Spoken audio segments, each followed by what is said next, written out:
After a 4-3 win last night, Matt Kemp and the Padres are ready to go at it against the Cubs. Kemp has had some of his biggest games against the Chicago Cubs. Is this his night? And how about young Chris Bryant, the rookie phenom from the University of San Diego? He leads the National League in most walks for a rookie and is hitting nearly 300. We're ready to go. Game 2 of a 3-game series. The Chicago Cubs in second place in the National League Central against the San Diego Padres, just 5 games behind the Dodgers in the West. And good evening, everyone. Another great night for baseball with Mark Grant, Dick Enberg. Pleased that you're with us. Exciting win last night, the 8th inning 2-run double from Derek Norris. So the center fielder is the quarterback out there. He kind of directs traffic, but the catcher, and that being Derek Norris, he is the general behind home plate. Not only does he call a great game, but at the bat, he's doing a great job. Now, this is National League leaders. Most runs batted in with runners in scoring position. Look at the company. Giancarlo Stanton, Ryan Zimmerman, Paul Goldschmidt, Bryce Harper, we just saw. And then our own Derek Norris, 21 RBIs with runners in scoring position. And here's why, Dick. He has such good command of the strike zone. He hits mistakes. He's short and quick to the baseball. Last night particularly, 96-mile-an-hour sinker in. He pulled it. And the rest is history for Derek Norris. And those are credentials that should earn him all-star recognition this summer. No question about it. I guess I would have to be guessing Derek Norris right now as we speak is one of the candidates to be an all-star for the Padres. All right, Tyson Ross. He can strike him out, but he also walks more than he should, and he gets a chance to win the second game tonight. Well, last time out 5 innings, the old two-seam fastball, the command of that two-seam fastball was key. And after the 1 hour, 56-minute rain delay, he did not skip a beat. The two-seamer, so he can expand the strike zone late with that slider. Hopefully he's got it working, and Tyson Ross goes 6, maybe even 7 innings or deeper for the Padres tonight. When we return, lots of unexpected action last night. The 3 errors and 3 unearned runs for the Padres, and 2 straight bunt tries by Almonte, and then a big hit, Ellie Sturm with that report when we come back.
And he bunts, and it's a beauty. A great bunt by Almonte, and he beats it out. Oh, my. Abraham Alamante's bunt was a key play in the 2-run 8th inning last night. And when I spoke with Buddy Black about it earlier today, he said after 2 strikes, well, that bunt call, that was on Abraham alone. I think he pulled a rabbit out of the hat on that one. You know, the bunt was on the first 2 pitches, alley, and we took the bunt off, and then that was something he did on his own. He must have felt an awful lot of confidence to get it done with 2 strikes, and he got the right pitch to do it on. So, it worked out for Abraham and the team. Their pain is our game. Padres took advantage of the Cubs' errors last night. Can the Pats take Game 2 of the series? Dick Enberg and Mark Grant have the call. First pitch is next on Fox Sports San Diego.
An errant move can unduly feed the competition's hunger. Leave that door of opportunity open and cha-ching, you pay the price. Cubs errors proved costly last night as they gifted the Padres San Diego's 11th come-from-behind victory. Tonight, Tyson Ross hopes to keep the Cubs reeling while encouraging solid support. Hold on! Cubs Padres coming up. And here we go. Game 2 of the 3-game series. The Padres have won 3 of the first 4, taking 2 out of 3 at Wrigley Field earlier in April as Ross and San Diego take the field. Another beautiful baseball night here in America's finest city. And a look now at the Cubs lineup brought to you by Hyundai. Dexter Fowler with a home run last night leads it off. Then Chris Bryant. Anthony Rizzo batting .341 amongst the National League leaders, hits third. Then Starlin Castro.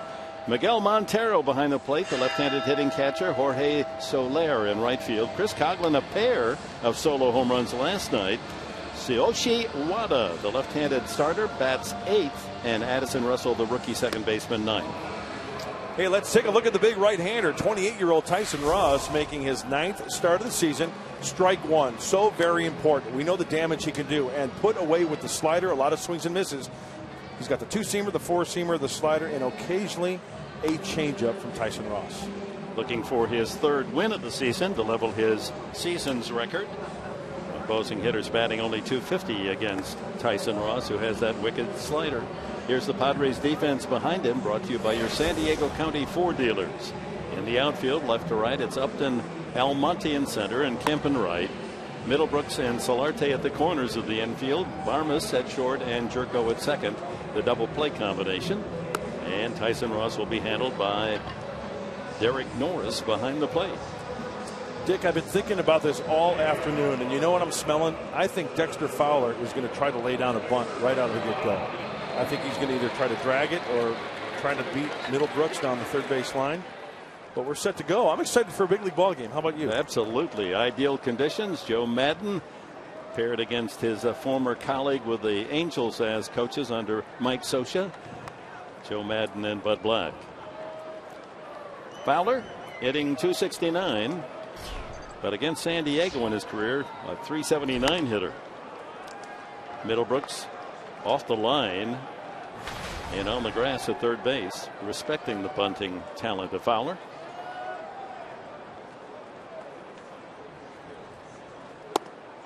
A 1-1. Fowler, Bryant, and Rizzo at the top of the Cubs order. Chicago 21-17 at the start tonight. They're 4.5 behind St. Louis. High chopper to the right side. Easy play for Jerko. One away. And that takes us to the keys to the game tonight, brought to you by your San Diego Honda dealers. Oh, so much for the Fowler bunt. 0 for 1 for Mark Grant. So the keys to the game: keep Bryant and Rizzo quiet, the two young horses in that Cub lineup, and score and add on in the first inning. The Padres are very prolific in that first inning, scoring runs. Not only one, but how about 2 or 3 tonight in the bottom half of the first frame? Greed is good. When it's on your side. Young Bryant hitting at .290. Leads the team in walks. 24 times he's walked already. That's 4th most in the National League. And takes ball 1. 94 in the fastball. Bryant in a current 8-game hitting streak. Pretty solid. This rookie third baseman. Wide stance, not much of a stride from Bryant. And up the middle it goes. A base hit for Bryant. Not hit hard, but he trickles that one through the middle of the diamond. And he's got a 9-game hitting streak. Well, as a hitter, I would think that when you don't have that big of a stride, it keeps your head still. It keeps your hands still. Watch the separation of the hands. Back foot is down and just drives it right up. That is a pretty swing. Kind of got jammed a little bit, or off the end of the bat. It didn't have that clean, crisp sound, but he put it in the right spot. That brings up Anthony Rizzo with that .341 batting average. Leads the team in home runs with 8. 1 behind Bryant in the RBI column. Shift is on. Middlebrooks the only defender on the left side. Good cut there. Missed the 94-mile-an-hour fastball. Now Rizzo will bunt against the shift. So as soon as there's 2 strikes, then Middlebrooks will give way and go over to the second base side, and Barnes will come over in his normal shortstop position.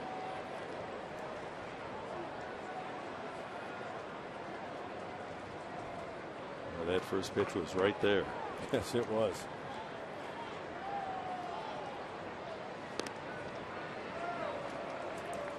Let's talk about the hot zone for Anthony Rizzo. Okay, now you're pitching and you're looking into the left-handed hitter. He likes it up and in. He likes it up and away. He likes to get extended. Look at those. Number 4 and even down. Those are the 5 quadrants where he likes to swing the shillelagh and has tremendous success. You can get him in at 200 and down and in. That down and in 0-0-0. That's amazing. That's the breaking ball that they feed him down and in. Because left-handed hitters traditionally they like that low ball inside. 1-1. Starlin Castro, the shortstop, on deck. Cubs with a terrific start, their best in 6 years. 4 games over 500. There it is. There it is, right there, down and in.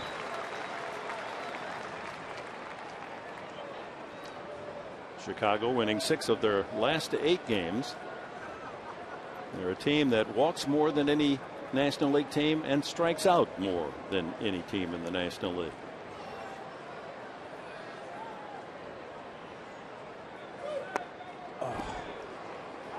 That hit him. Yep. Apparently just caught him in the thigh. Maybe the foot.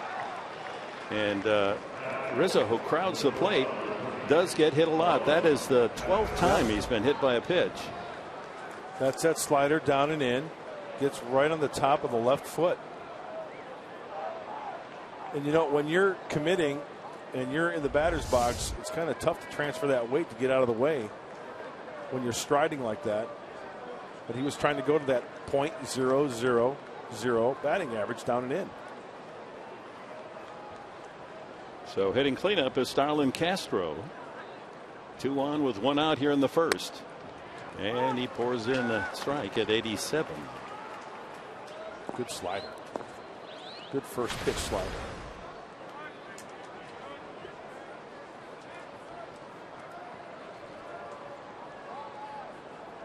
Infield looking for a convenient ground ball for a chance to turn 2. Big swing and a miss. A little extra on that fastball. 95. Well, Starlin leads in that category and grounding into double plays with 7. In second place, coming in with 5, is Soler.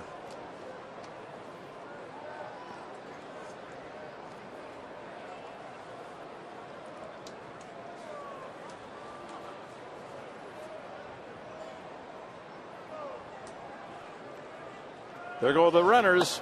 The throw to third. Not in time. And Middlebrooks unable to handle the ball cleanly, but it would not have mattered. So Ross, who has trouble holding runners close, they run freely on him, and here they take second and third, and that eliminates the double play. I think Tyson may have looked the runner at second base. Therefore, Chris Bryant takes third. He is off and running. And with the high leg kick as well. To take advantage of that. Bryant's 4th steal and Rizzo's 9th. Good block by Norris.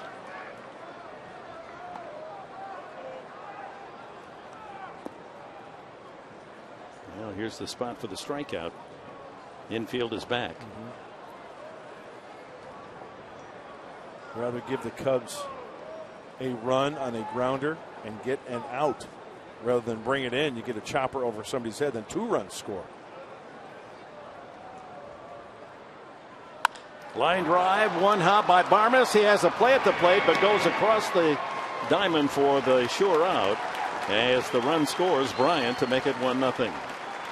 That ball got to Barmes so quickly, I thought he might try to go to the plate. You know, Dick, I think that was wishful thinking on my part as well, trying to get that lead runner. But in the first inning, you want to get that out. You don't want to have to make a throw from that deep a shortstop. He looked, but that's the sure play. That's the big league play there. And a nice job by Solarte going off the bag and then finding the bag for the out. See, Bryant couldn't break on the ball hit because he thought it might be caught the line drive. So he didn't get a good break from third. But you're absolutely right. You take the sure out, give up the run. Montero now the hitter. That's strike 1. A modest shift with Barmes playing just on the shortstop side.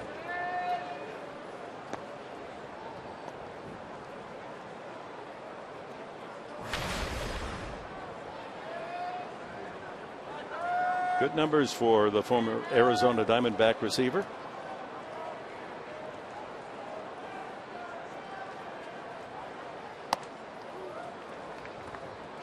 Well, good movement on Tyson Ross's 2-seamer early on. Plus 94. Go along with that. That'd be tough to square up if you can locate that. That was one of the keys for Tyson. Locate that 2-seamer. So the double steal has played a factor in this first inning. Ross trying to get out of it with just the 1 run coming home. 1-1 the count.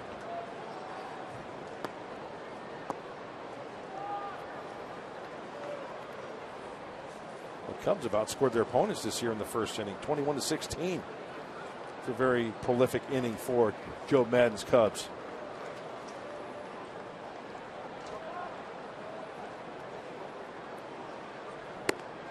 Outside, 2-1. Back in April against Ross.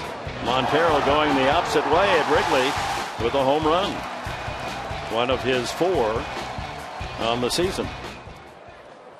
Power to all fields.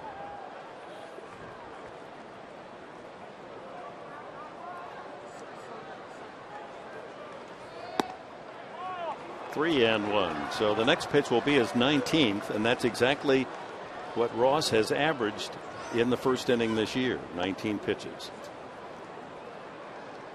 I'd like to get out of that first inning without getting into the 20s. Yeah, 15 or fewer is ideal. You get up around 20. It might not seem like a lot, but it is. 3-1. Goes to the slider.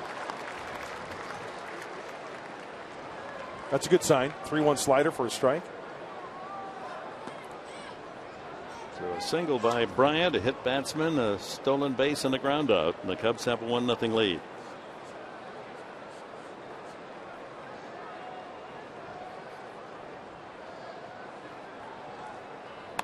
And he walked him. So it becomes a longer inning. Closed captioning for tonight's game brought to you by Wiener Schnitzel. Early visit from pitching coach Darren Balsley. You may have noticed something. Sometimes it's the arm slot of Tyson Ross. Tries to get up on top a little bit too much. So he's hit a batter and he's walked one. And the inning still alive for the Cubs. First and second, 2 outs. Look at Tyson Ross. He is just, when Darren Balsley is talking to him, he is looking right in his eyes. He's not even blinking. He's taking it all in. He's not wandering off looking at the crowd.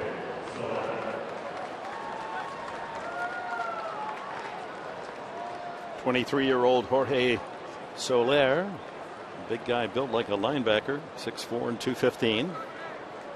Signed a long-term deal with the Cubs. This native of Havana, Cuba, 9-year deal.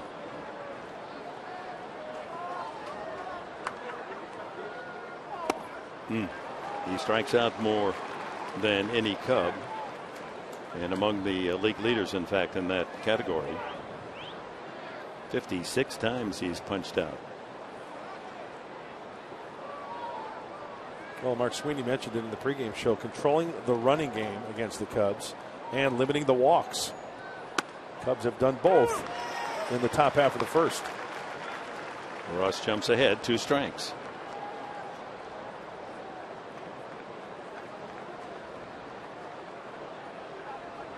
Chris Coughlin, the author of 2 solo home runs last night, is on deck.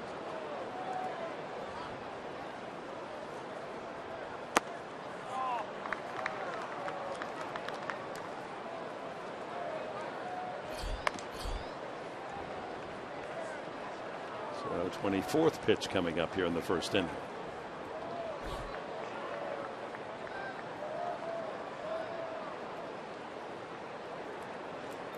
Padres All-Star last year, Ross, when he won 13. Late swing. And that's a proven fact by looking at that swing that Soler will chase up and out of the zone. That wasn't a hanging slider. That was a slide. That was a double hanger. Up around his chin.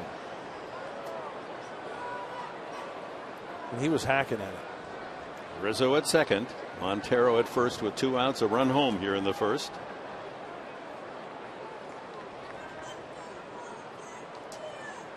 Got him.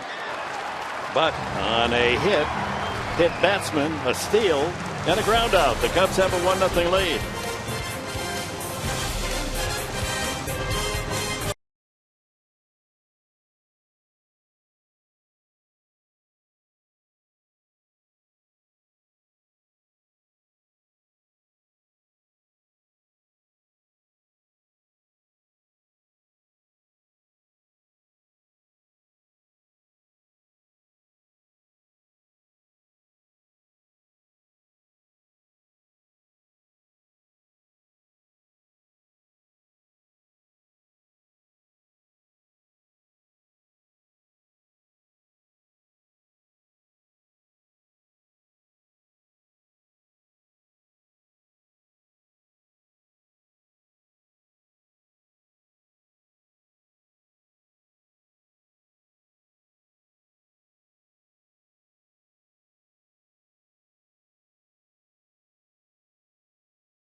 Now the Padres taking full advantage of 3 miscues by the Cubs infield last night.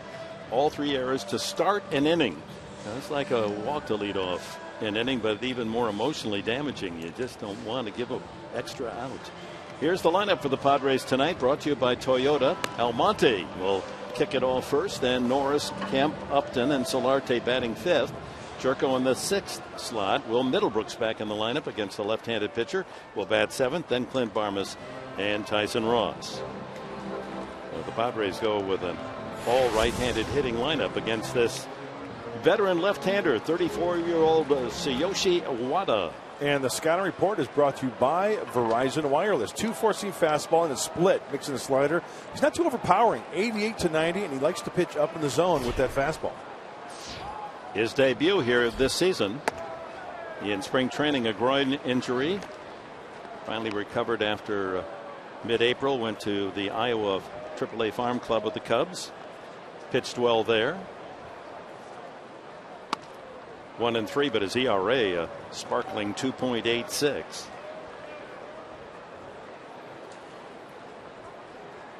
Kind of a herky-jerky delivery from Wada. He has to rely on location. There's a strike, 2-1, 88 on the fastball. All of the fastballs of the 3 pitches have been 88. Almonte with that crucial bunt single last night in the 8th inning that helped set the table. And another strike, 89. You can see that fastball, very straight fastball, one that these Padre hitters would like to turn on.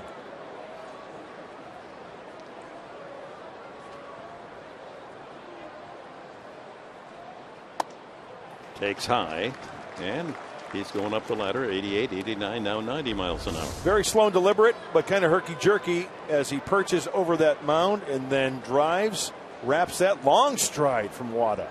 Yeah, for a fairly small pitcher, 5'11", 180. He kind of short arms that ball, comes from the back of his cap, and maybe that's a little deception in Wada's delivery. An Olympian for Japan. He competed in both the 2004 Olympics in Athens and in Beijing in 2008.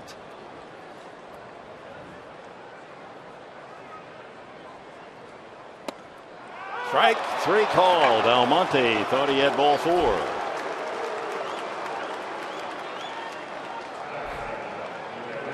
So it'll be Derek Norris coming to the plate. Well, let's take a look. Fox Track's pretty accurate and right on the corner. Right on the corner.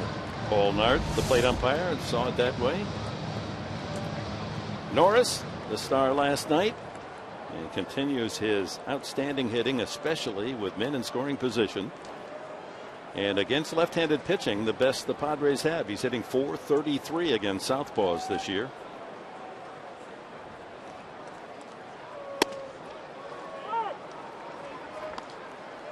And nothing but heaters to lead this game off to Almonte from Wada, and first pitch fastball to Derek Norris.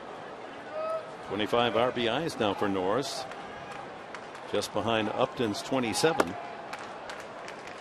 1-1.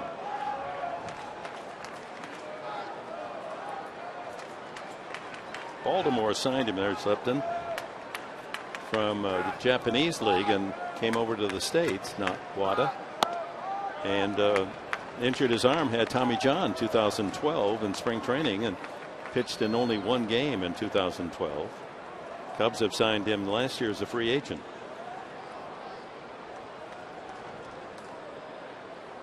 There's the first breaking pitch at 77. That's the slider. 9 years for the Fukuoka Hawks in Japan. Won 107 games in the Japanese league. 9 years. Now, how many, the question I ask, and it's like for every Japanese pitcher that comes over, how many more bullets do they have in the arm? Well, that's a lot of years. Well, he's got a new arm with that Tommy John surgery a couple of years ago. Well, he's gone full to Almonte. Got Almonte looking at strike 3. Now 3-2 to Norris.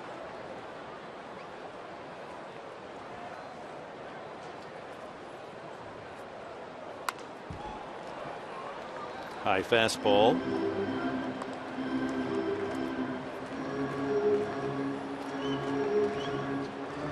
Look at that number again. Southpaw pitching .433. He's got his big numbers, home runs and RBIs, batting right-handed because he's had so many other opportunities against right-handed pitching.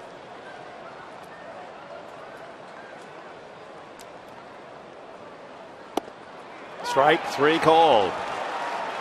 Both Almonte and Norris caught looking at a 3-2 pitch. Well, let's take a look. Was it the heater? A lot of fastballs early. And once again, pitch number 7. It was pitch number 7 to Almonte, pitch number 7 to Norris. Perfect pitch right on the corner at the knees. Matt Kemp checks in tonight at .266. He's done some of his best damage as a Dodger against the Cubs. Let's see if it continues tonight. Slow breaking ball, 74. So we've seen the fastball, slider, curveball. He does throw a split finger fastball as well.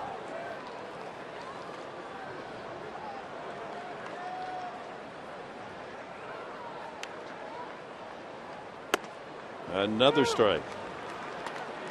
Breaking ball, 0-2. Boy, he's got the Padres looking at a lot of pitches.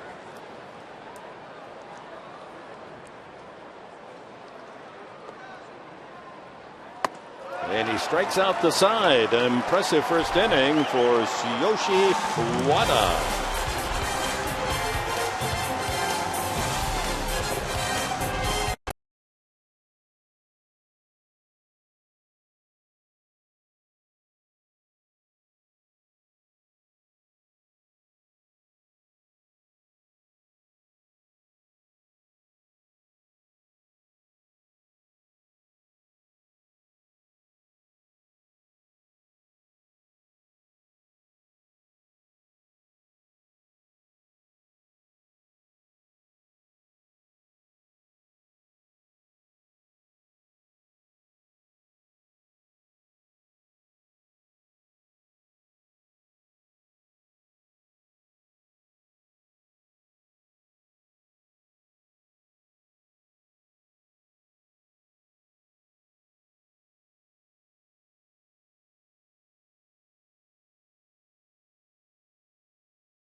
Is Ali Sturm. Thank you, Dick. Yeah, interesting story on Clint Barmes. I was speaking with him earlier today, and he said one of the most influential times in his playing career was when he played in the Dominican at the end of the 2005 season.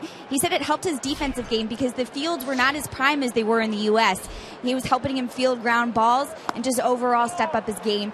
He said that his bat is what got him into the majors, but his glove is what kept him there. Guys? All right, Ali, and of course that goes with a lot of the players from the Caribbean and South America where they played on rocky fields and had to learn to follow the ball to the glove, and then they come to the big leagues, and it must be paradise. The ball takes such a true eye. And nowadays, even in the minor leagues, have you seen some of these minor league diamonds?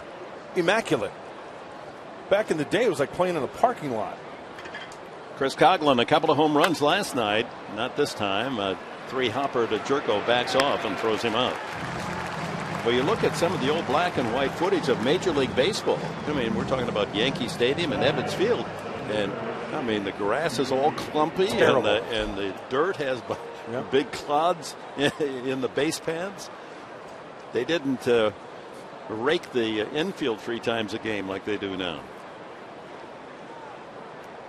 Here's the pitcher, Yoshi Wada, hitting in the 8th spot. And takes a fastball strike.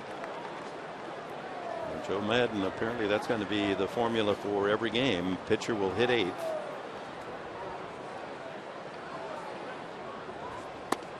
One and one.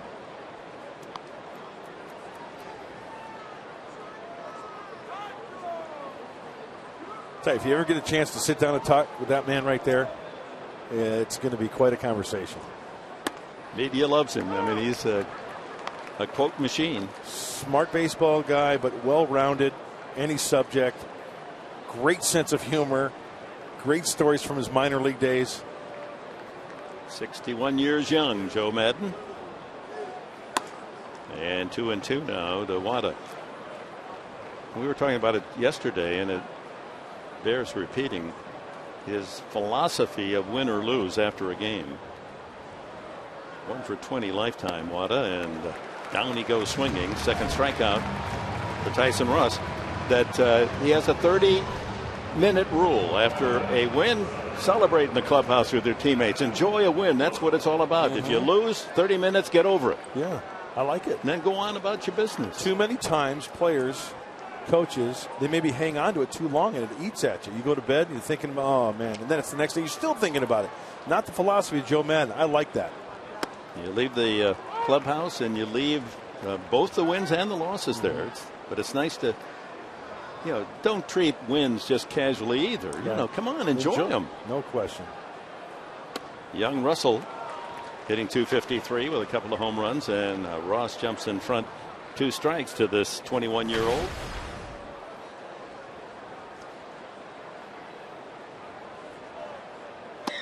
He's out of there, caught looking. Couple of strikeouts for Ross in a 1-2-3 second inning. Padres will lead it off with Justin Upton in the home half of the second inning.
There's a future Cubs star.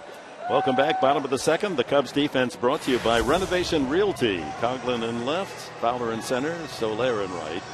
Around the horn, Bryant and Castro, Russell and Rizzo. Montero behind the plate for Tsuyoshi Wada. Justin Upton, Jan Solarte, and Jed Jerko for the Padres bottom of the second. Cubs with a 1-0 lead.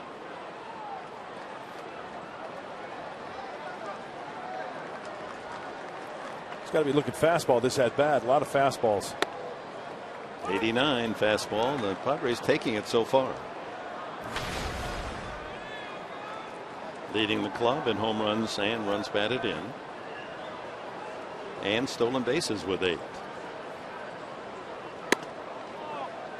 Breaking ball in.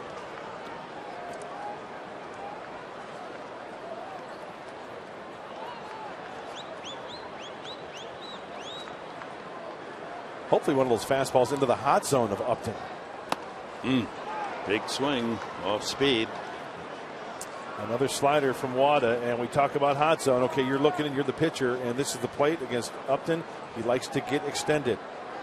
He likes it middle and 524 average, middle in. Lays off that pitch. Looks like a change or a splitting. Yeah. 2-2. He struck out the side in the first inning, Wada.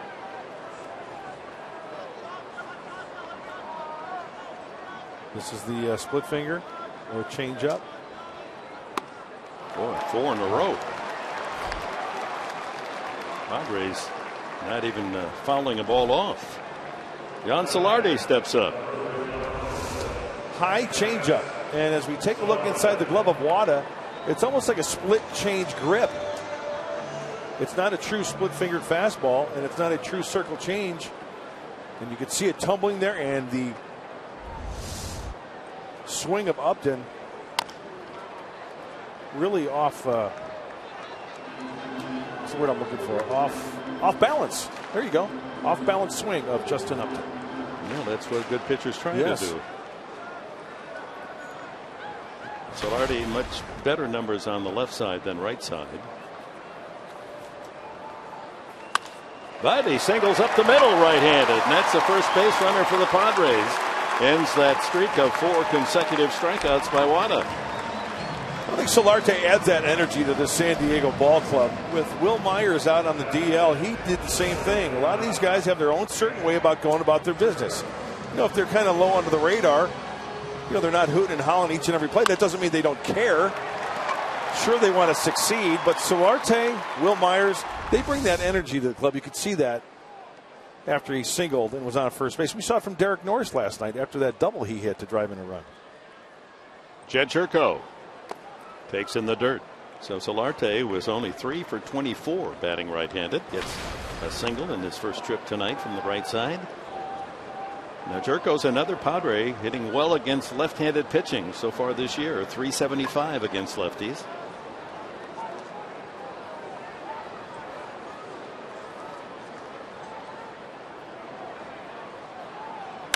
Ground ball sharply, but right at Bryant. Bryant to second for 1. Back to first. Round the horn. Double play. After 2 at Petco. 1-0 Cubs.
Community service is a high priority, and Allie Sturm is another example of that. Allie.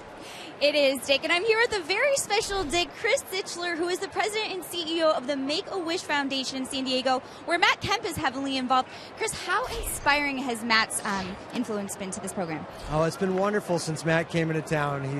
He brings a lot of compassion for our kids, and he spends a lot of time with them. He's the first one out whenever our kids are coming to the game, and it's really been a pleasure to associate with Matt and have him be with our kids. And something I've always wanted to know, how much planning goes into making a wish for these kids? You know, wishes take a lot of planning. A lot of people are involved. And there's a lot of things we have to wait for time-wise. Kids are in treatment, and there's a lot of medical considerations. But a wish takes about 8 months or so to grant on average, and it costs a little over $8,000 on average. And so there's a lot of ways that people can support Make-A-Wish, and financially is a very, very important part. Yes, how would people support Make-A-Wish Foundation for San Diego? What's the best way to go about it? Well, the best way would be to go to our website. There's dozens of ways, actually, that people can support us, from adopting a wish to including us in their estate to volunteering. So many ways they can help. They can even give their airline miles. But wishes take a lot of time and a lot of money and a lot of talent, and so we need that from everybody in San Diego. Well, Chris, thank you so much for your time. And everybody, make sure to visit the website. Dick, back to you. All right, thank you, Allie. And what they do for young people who are battling difficult conditions, and a wish. What do you want? Well, I want to go to a ball game and meet my favorite player and take some time, and brightens the life of young boys and girls. Great organization. Yeah, you don't want to do that. Walk the leadoff man, and that's the second walk already from the man who has given more free tickets than any pitcher in the National League. And Fowler is a threat to steal. He has 9. Chris Bryant singled and scored the Cubs run in the first inning.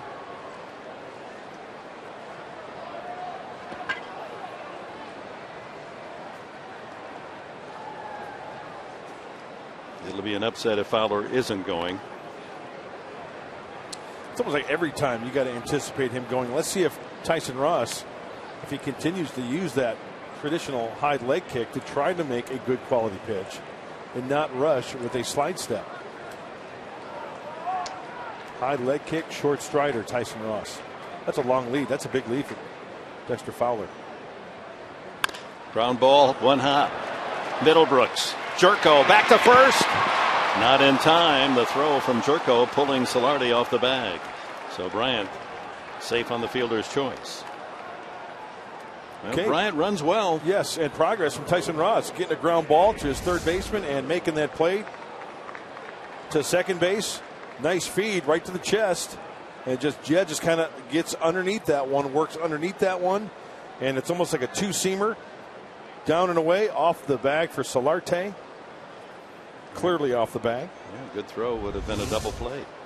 So 1 out. Bryant safe on the fielder's choice, and Anthony Rizzo, the batter, he was hit on the foot.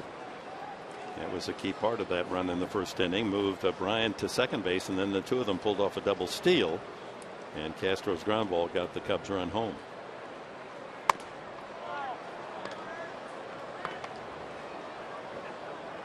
On top of all the other good numbers for Rizzo this year, he's the 4th best hitter in night games in the National League. He likes the lights. 377 average. Shift on. He crowds the place, almost steps into the pitch, doesn't he? Yeah, that wasn't a bad pitch No. at all. The outfield kind of swinging a little bit towards the left field side. El Monte on the shortstop side of second base in center. And Dick, as you mentioned, on the infield pull. Little high, that second pitch.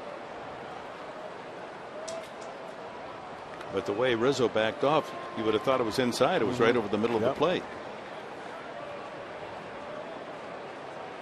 Yeah, there's some hitters. Carlos Quentin was one. They're not afraid to get hit, so they just step right on that inside part of the plate, and they'll take a hit by pitch. And Rizzo already has 12 bruises.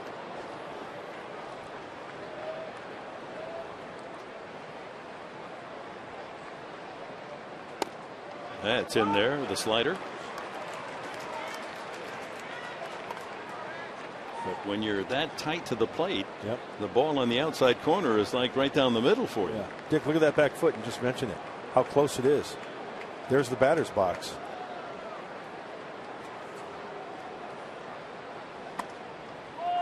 3-1.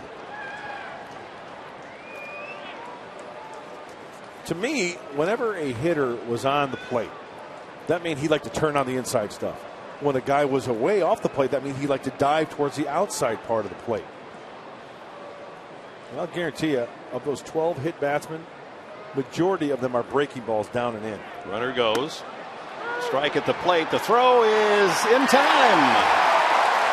Slap tag by Barmas. And Derek Norris has another victim. That's the 14th runner he's caught stealing. I think the Cubs are going to kind of wait this one out and maybe challenge Rizzo.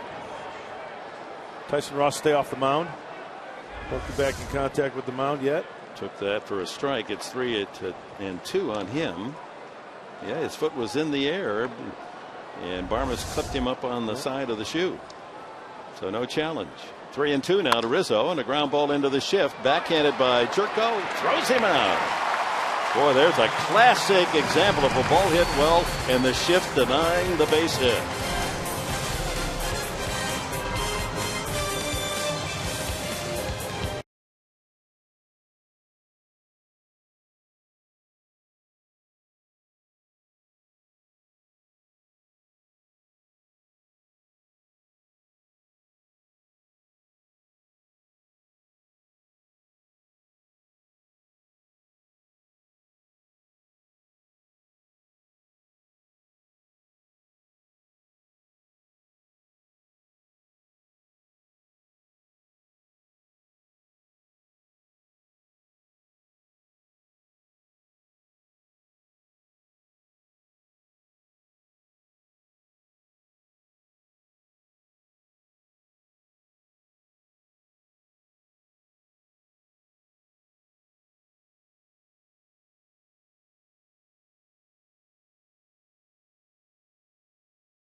In the order, Middlebrooks, Barmas, and the pitcher Ross.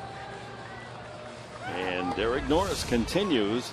Look at how close this play is. Second base umpire Mike Estabrook makes the call right there. He just gets him before the heel spikes hits the bag. Number 14 for Derek Norris to lead the major league catchers in throwing out runners. And Derek Norris would be the first to say that his pitching staff gives him the opportunity to make those throws by holding the runners. But hey, let's face it, Derek Norris, good catch, good transfer to the hand, good quick release, and also the accuracy. Huge for the general behind home plate. Yeah, with a series of right-handed starters, Will Middlebrooks hasn't had an opportunity to be in the lineup much of late. So with the left-hander Watt on the mound, he gets a chance to swing the stick. Late on that one.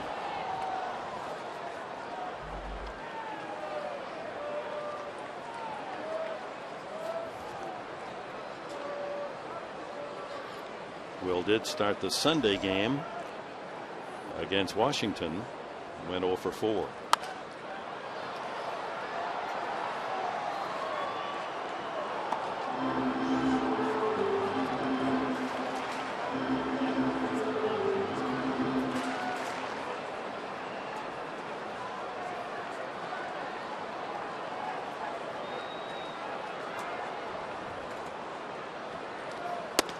Another strikeout, another called strike 3.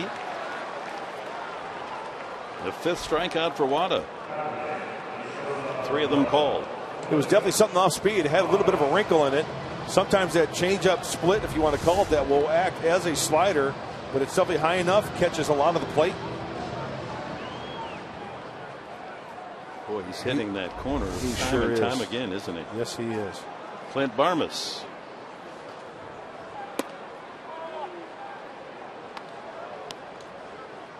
Not overpowering Wada, but with excellent control of all his pitches so far.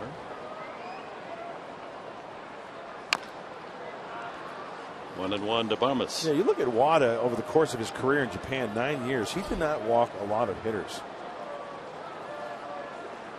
150 plus innings almost every year. And he probably averaged around 50 walks, give or take. Pulled foul.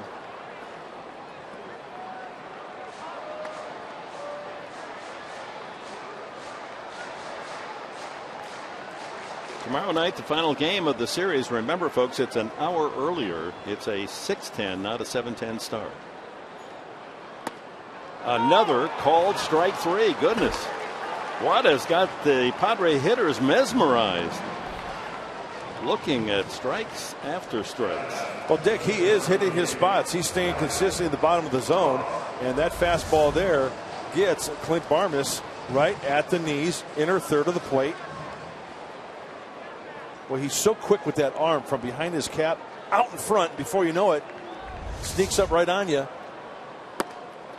Ball one to Tyson Ross.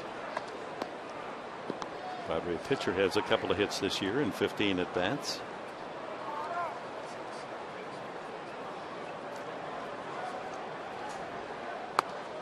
One and one.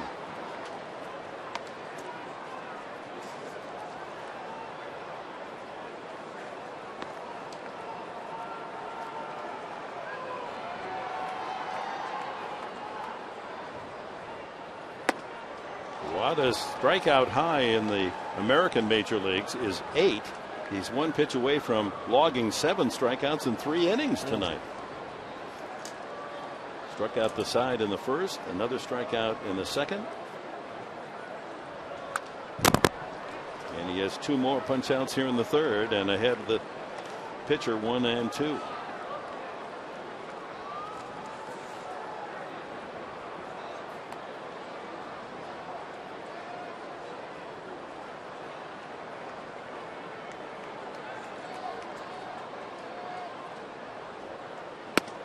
Another called strike three.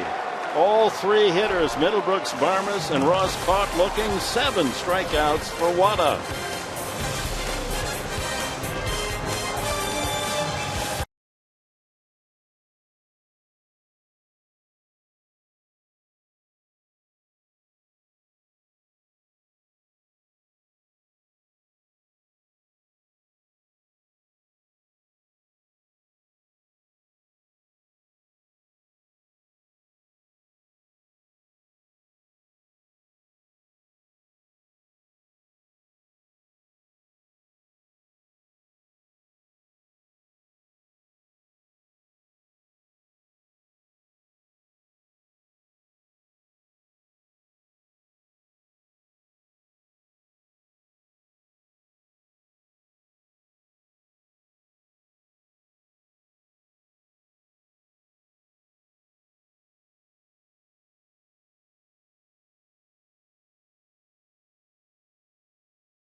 By Ram Trucks. Well, every time Matt Kemp goes out the right field, he brings his girl with him. That's his glove. You got to take care of her because she's going to take care of you. Going back, how far? He gets to the track, he feels for the wall, and he makes the catch for the big out to end that 7th inning. And there's a snapshot, a beautiful shot of Matt Kemp. Leaping. You want him on that wall. You need him on that wall. And that was a big catch by Matt Kemp.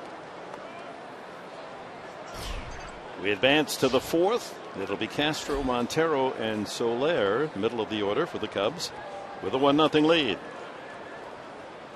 Each team with only one hit through 3 innings. Ross has struck out 3. Wada, in going through the lineup for the first time, 7 of the 9 out strikeouts. Castro knocked in a run the first inning with a ground out. He singles up the middle to open the fourth. Second hit for the Cubs brings up Miguel Montero. Well, the infield playing Castro to pull, that was a slider, but once again, Tyson Ross hung that one. And Castro just takes it up the center of the diamond. Montero walked the first time.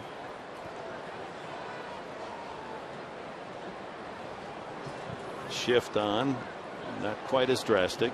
Varmus behind second base, but on the shortstop side.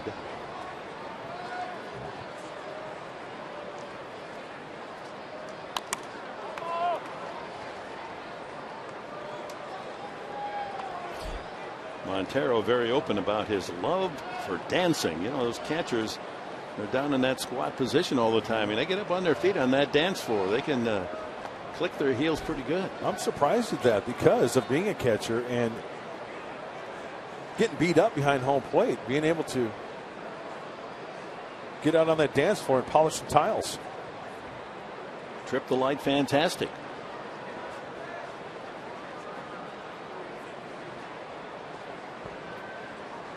So what was your favorite music to the pachanga? I used to dabble in the cha-cha as well. I'd like to see that. Yeah. No, I did the 1-1. The Running Man. The Running Man was huge back in the 80s. Don't even get me started on that. How about the swim? Did you get into that? Oh, I did the swim, did the lawnmower, the sprinkler. We'll have to go out sometime on the road. Yeah. Do I get to lead ever, or do you always lead?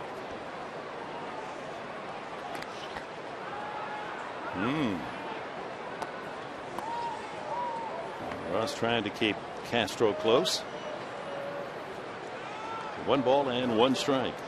I think Tyson wants to keep him close, obviously, because he has yet to use that slide step, just to keep maybe a half step closer to first base. Let's see what kind of leg kick he loses here. Yep, big leg kick. And it's 1-2 to Montero. He gets the high strike.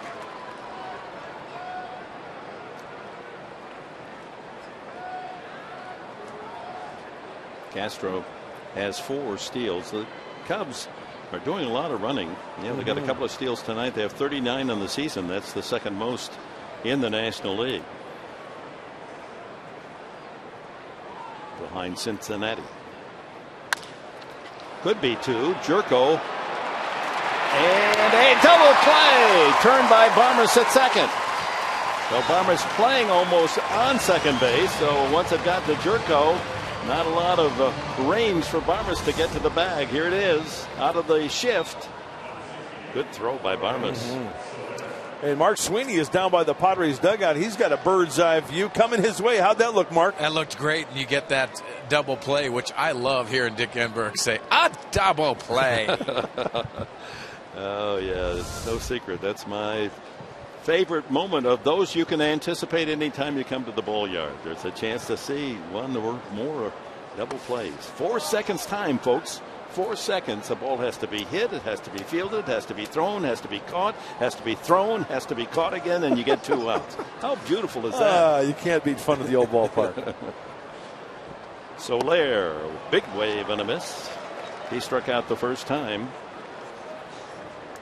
Number 14, of course, on all the uniforms of the Cubs, that left sleeve, honoring the great Ernie Banks. The whole season dedicated to the great Cubs shortstop, the Hall of Famer. Hey, let's play 2. That was Ernie's famous line. Yeah. When I first started with the Angels back in the mid-'60s doing the pre- and post-game shows and go down to spring training, and the Cubs would come and Ernie would always be there. Now, he treated me, somebody that didn't even fit into the picture. I was the new face on the block. Treated me like I was a champion. A true gentleman, he certainly was. 2-2. 1-0 Cubs. We're in the top of the fourth. Bases empty, 2 outs.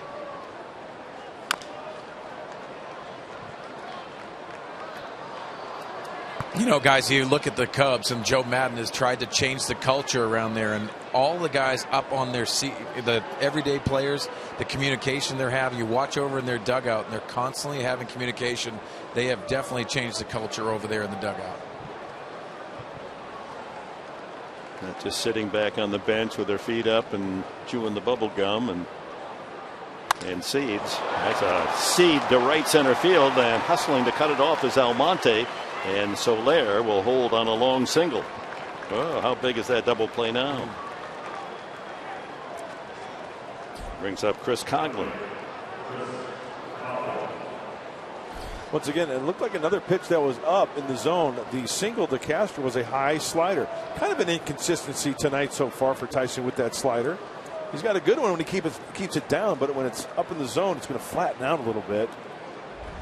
And the hitter will get a greater chance as you take a look. That may have been a fastball there. I stand corrected. Kind of had a two-seam effect to it.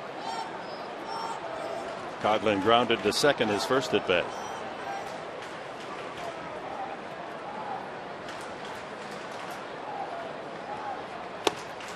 Big cut at the slider. Mark, I wanted to ask you, you always hear about getting on top of the two-seamer, but also is it on top of the slider as well? Absolutely, Mark. You make a great point. On all your pitches. You know, we talk about hitters staying on top of the baseball when they swing rather than working under it. Same principle, I think, for pitchers as well. Staying on top, you don't want to work this way. You want to stay on top of it. Slider, you don't want to work around it like this. You want to stay on top of it and get that type of rotation. Oh, that was a beauty. 2 strikes now on Coghlan. So I guarantee you that last slider from Tyson Ross, he stayed on top of it here and he pulled down that way rather than working around it like this. That's when you work underneath it. And that's the old cement mixer, Dick. And you know what happens when you get the cement mixer? Well, you get cement all over you, don't you? And they send it out of the ball yard and you're reaching for a new one. Truck is backing up, huh? Ding, ding, ding, ding, ding. Taking it out of the yard. Boy, that was close. And he backed off. And the pitch was in the heart of the plate, but high. So that's an example of Coghlan guessing, and he was looking for something away. Almost stepped right into it. Coming right at you. Fastball. Up out of the zone just a little bit. Oh, my. That one skips away and goes all the way into the crowd. Wild pitch. And that moves Soler into scoring position.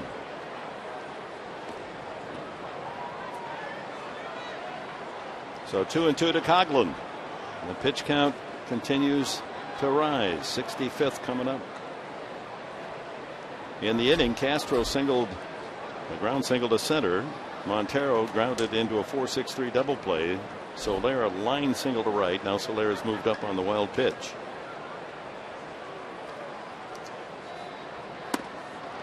Strike 3 called on the inside corner. That's the 4th strikeout for Tyson Ross.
the fourth. And last night, if you looked at one of the big plays in the game, and we take a look at our Fox vision, Abraham Almonte bunting with 2 strikes. Now watch Chris Bryant, the third baseman. He makes a move towards third base because previously he took 2 swings with 2 strikes. Then he lays down the bunt, not in good position, and the benefit of the Padres gaining another base runner and end up going on and winning that ball game with the little elements of the game, and Chris Bryant was not in good position to field that bunt.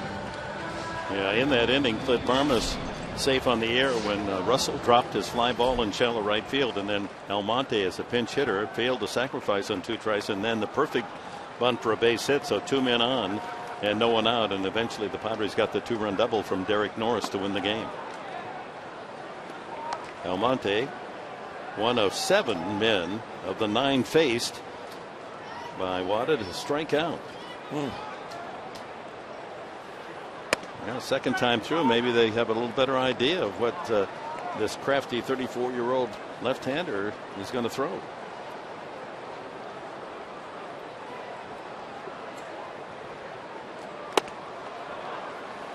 Well, he's around the plate. He's not overpowering. 88, 89 on the fastball, but he's got that short, quick arm stroke from behind his hat to where from back here out in front is very quick.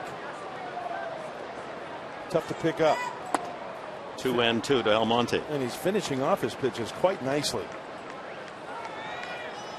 Any sense of his pitching style from down there? Well, Dick, you just want to look for out over the plate for that fastball and adjust to the breaking ball. So you want to give him the fastball in, especially until you get to 2 strikes. And then you think about it. If you get that breaking ball, that's the pitches that you want to pull. You'd want to try to simplify it as much as possible. Full count now to Almonte. And he strikes him out again. Now that matches his major league best, 8 strikeouts, and he's done it with 1 out in the 4th inning as we check our T-Mobile game changer. Catcher ranks Derek Norris in the National League first in just about every category, second to Buster Posey in most hits, but extra base hits, runs batted in, slugging percentage, runs scored. What a year for Derek Norris. Struck out his first time.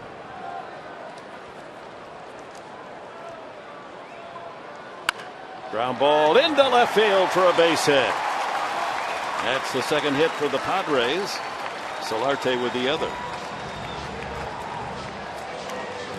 It looked like one of the hanging sliders, the few hanging sliders that Wada has thrown tonight, and it speeds up the bat of Derek Norris. Foot is down, hands are back, recognizes the off-speed pitch out in front just a little bit, but he finds that hole on the left side. And Mark Sweeney down by the Padres dugout. Wada has had such consistency with his repertoire. It's kind of tough to eliminate a pitch because I know you talk about that. Yeah, you try to eliminate it, but if they're proving to you that they're going to throw everything for a strike, you have to hit off the fastball, Mark. You have to go to your strength and try not to guess with these control pitchers. Makes it very difficult if you do get in a guessing game with him. Matt Kemp, the hitter, and he pops it up high into shallow right field. Russell angles out, and right fielder Soler takes care of business, 2 away.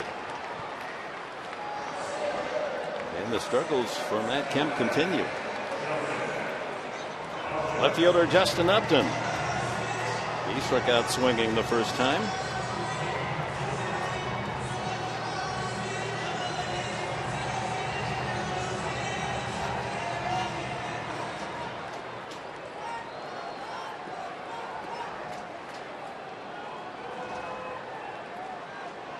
He's enjoyed hitting at Petco all season long. Upton hitting .355 here on the home grounds.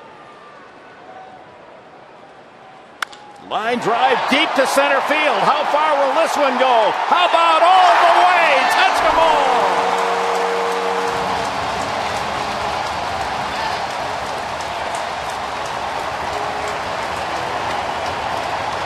Number 11 for Justin Upton, and the Padres claim the lead 2-1. That was a tee shot to center field.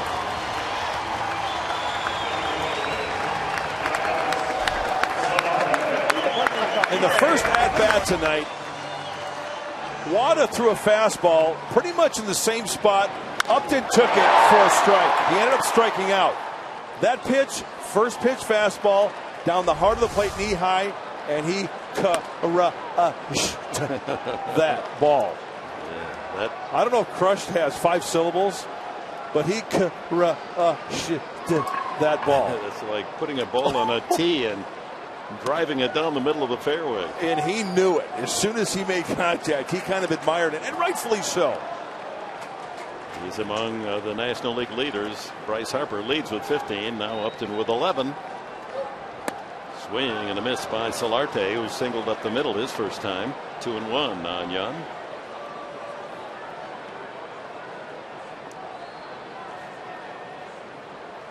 That was fun to watch. The sound, the swing, the result, everything. They measured that at only 408 feet. It seemed like it hit the back wall there, didn't it? You know, guys, so many times we talk about changing the game and what guys do in the middle of the order. That's exactly what you're talking about. Justin Upton with one swing has changed the atmosphere of this whole game. And Solarte earns a walk. Perhaps Wada a bit shaken by that bullet home run off the bat of Justin Upton. That's the first walk from Wada. 2 out, Solarte aboard. Jed Jerko. I think by judging of that swing of Upton, if that fastball was going to be outer half, inner half, up, down, if it was a number 1, he was going to be hacking at it. Because of that first at bat after striking out. He is a very strong human being. Jerko grounded into a double play, hit it hard, but right to the third baseman Bryant, who turned the 5-4-3 twin killing. Back in the second.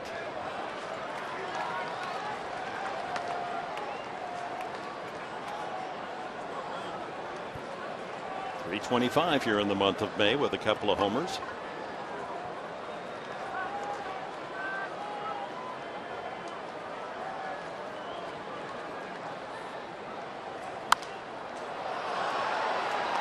Mark Sweeney, your thoughts on Justin Upton's swing? Mark, when you watch the power and the rhythm that he has, obviously the strong hands and the upper body, but he has that leg kick, and he puts his foot down right where it starts, and you see that leg drive that drives the ball and creates that barrel through the baseball.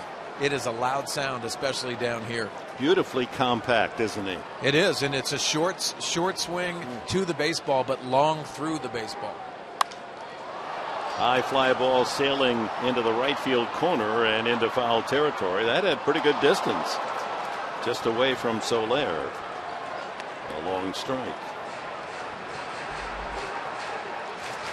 So we're here in the fourth with 1 out. Norris with a single to left, and with 2 away, Upton with a long home run to straightaway center.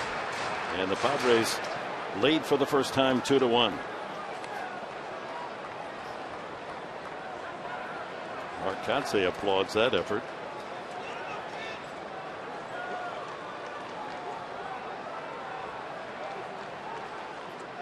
High fastball right here.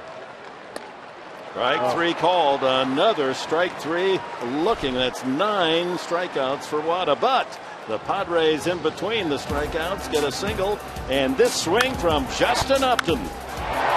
Oh my. It's 2-1 San Diego.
Padres baseball brought to you by Buick. Experience the new Buick during the Buick Spring Sales event. By Petco, what we feed them matters. By Sony, the leader of 4K Ultra HD. And by Mercury Insurance. Log on to mercuryinsurance.com. See how much you could save. So pitching with the lead for the first time, thanks to the 2-run homer from Justin Upton, Tyson Ross. First man up here in the 5th is Tsuyoshi Wada, the pitcher. Bluffs the bunt, pulls back and takes a strike. 1-1. Wada, then the number 9 hitter Russell, and the leadoff man Fowler for the Cubs in the 5th. Wada struck out the first time. It's interesting how Upton, when he was first introduced as a Padre in the press conference, said he never worries about hitting at Petco Park. I've always had good success here. And of course, at that time, known as a pitcher's paradise, and he's been true to his word. 9 of his 11 home runs here at Petco. And every player's different. We know that. Not quite. Full count now to Wada. And maybe some guys just see the ball well, whether it's the batter's eye, whether it's just the surroundings, just the feeling at home plate. Glad that he's got Padres on his chest now. Goodness, he walks the pitcher to lead off the 5th inning. Goodness gracious. Hey, tonight after Padres Live, you're really going to want to watch this one and stay tuned. Meet the man behind number 27 in his journey to the big leagues and to the Padres as Fox Sports San Diego spotlights the real Matt Kemp. Tonight after Padres Live on Fox Sports San Diego, what he's all about, what he likes to do, very active in the community. Now he's a Padre. We are lucky to have Matt Kemp, and he's made quite an influence on the youngsters' lives here, particularly Children's Hospital. So stay tuned after the game, after Padres Live, the postgame show. Get to know Matt Kemp. And Make-A-Wish Foundation. We just heard about his support there as well. So Tyson Ross, with all that great stuff, his wildness still betraying him. 3 walks tonight and a hit batsman. And you walk the pitcher as the leadoff man. That's a double no-no.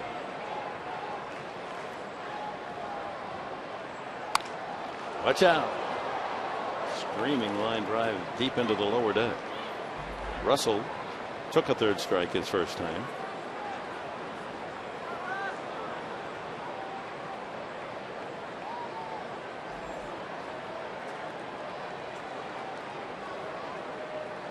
Got to get his troops back in that dugout to add on the 2.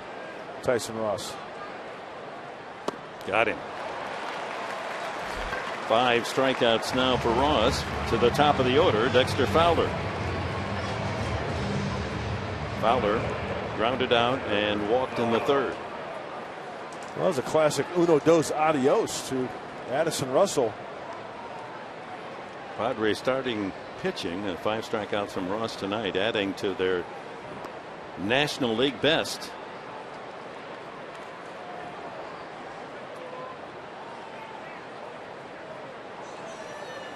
In fact, the Cubs are second. Their pitching staff, their starters.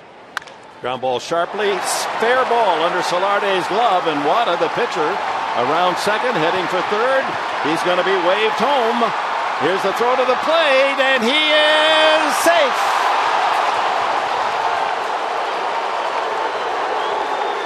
Bang, bang at the plate, but Wada with a good slide. And there's that leadoff walk coming around to score. Fowler winds up at 3rd base. I think they'll score that a triple. Beautiful throw into Norris. Tag was just a little late. Does he get his foot on the plate? Here's the relay. Great positioning by Jerko. The throw a little bit off the line. Yeah, he's safe. Now you flirt with trouble when you walk the leadoff man and then you put the pitcher on, and Wada runs well. They're going to call a double and then to 3rd on the throw. And now a drive to deep left field, and Upton with the catch and tagging Fowler. And the Cubs get a productive 2-run 5th inning on only 1 hit. Ouch. And they lead 3-2. You know, going back to that double and taking 3rd on the throw to Fowler, Solarte at first base, he's holding the runner.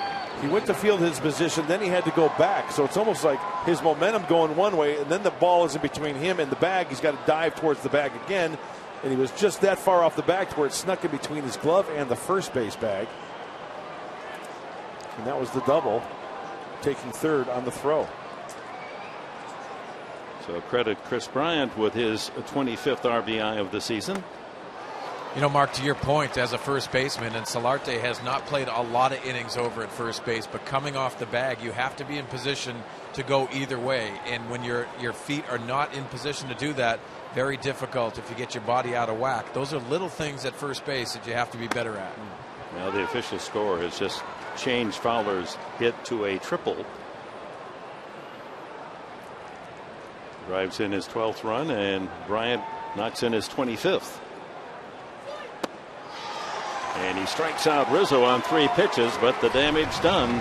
Leadoff walk, a triple, and a fly ball. And the Cubs lead 3-2.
For this series, and in her place, Allie Sturm. Allie.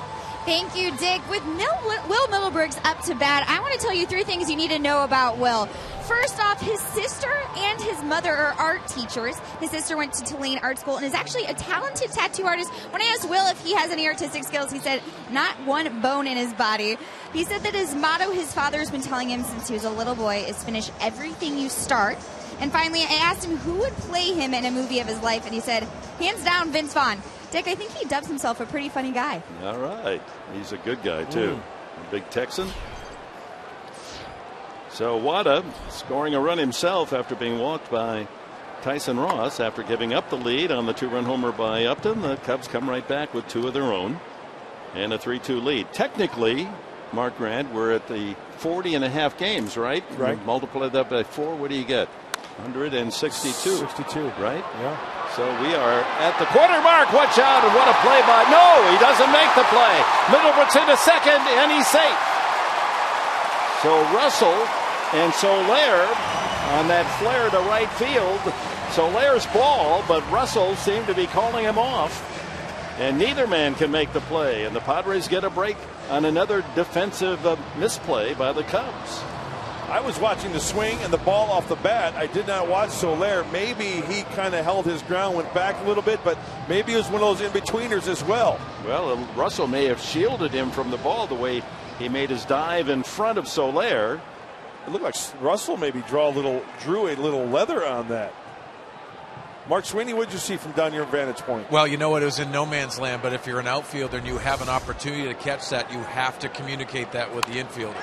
2-base hit and a line drive foul down in Souvenir Corner off the bat of Barmas. You know, guys, you think about that play, and it's so dangerous, especially when the outfielder playing a little bit deeper, which with Will Middlebrooks, you know he can go the other way. So that's a dangerous play when it's no man's land. For the Padres with a double to Middlebrooks, a chance to grab that run right back and tie it up here in the bottom of the 5th.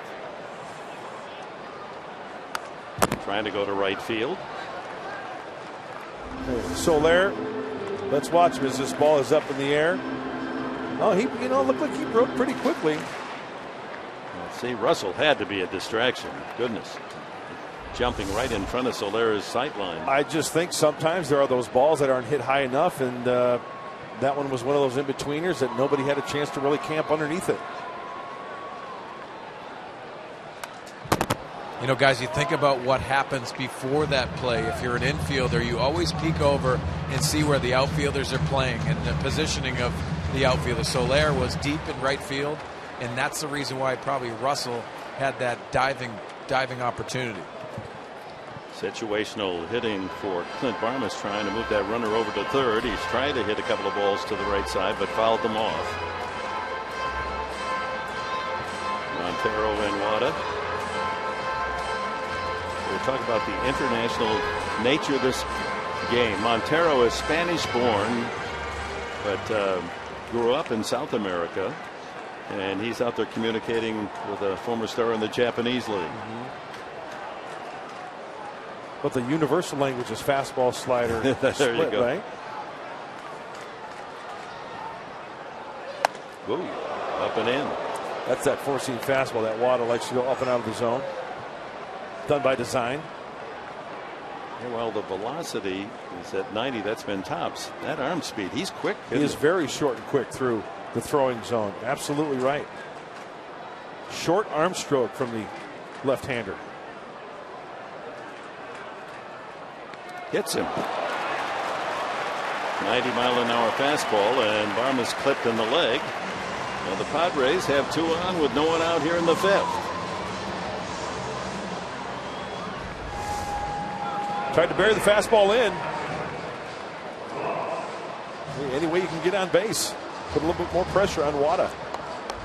Taking one for the team.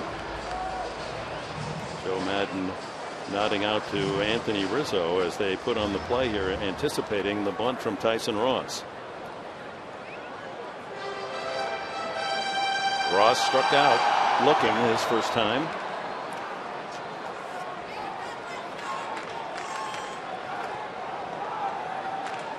Well, last time out for Wada, for Des Moines, he threw 88 pitches. Strike one taken by Ross, who has not laid down a sacrifice bunt all season. And there is action in the Cub bullpen, as that was pitch 65 for Wada. And Mark Sweeney, you had an instructional today regarding bunting. You know, guys, and if you think about bunting, and yes, you have to try to deaden it as much as you can. The infields are trying to push the issue. You can see Rizzo up, also Bryant on the corners. But as a pitcher, and especially a guy laying down the bunt, soft towards the pitcher always works. Yeah, the more it's off the end of the bat, the softer that ball's going to be. If you hit it on the sweet spot, it's going to more of a trampoline effect. And strike two.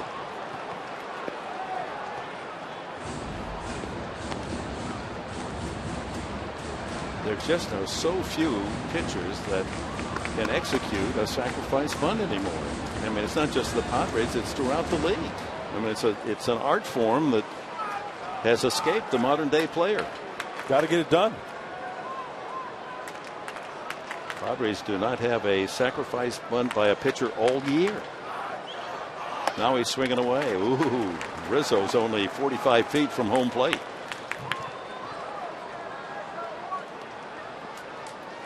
And he's not backing off. Joe Madden calling out the shots.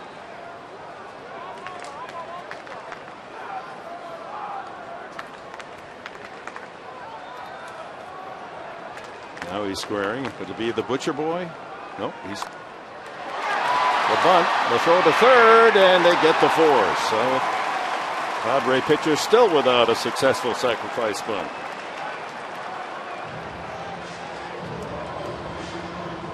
That erases Middlebrooks. Barmas to second. Bryant eyeing it. As soon as that ball was bunted, he retreats back. It's a force play. Chris Bryant just plays first baseman. Doesn't have to be the perfect throw. And they get the force out. And Dick, you mentioned the lack of success for the Padres in the sacrifices for the pitchers. The Cubs, no sacrifices for their pitching staff. No, it's a plague throughout the major leagues. Line drive, Almonte, but it's right at center fielder Fowler. Well hit for the second out. That'll bring up Derek Norris, one of the best in baseball with runners in scoring position. He enters the game tonight hitting .432 with runners in scoring position, and a slow walk to the mound. Joe Madden. Last night, 8th inning, 2-run double into the left field corner. That broke a 2-2 tie and was the winning blow in a 4-3 win. Yeah, Joe Madden's going to go to the pen. He doesn't want to have him face Derek Norris the third time around. He wants a fresh arm. And jogging in from the bullpen is Justin Grimm. So righty on righty.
Baseball brought to you by Sequan Casino, only 25 miles from Petco Park.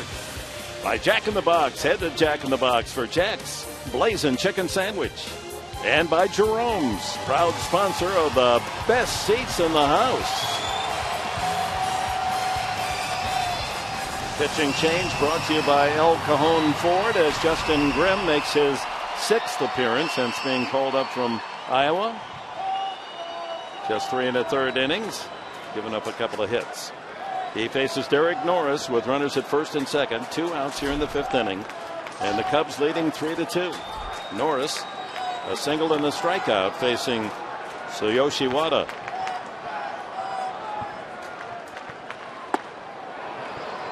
Goes around on a slider.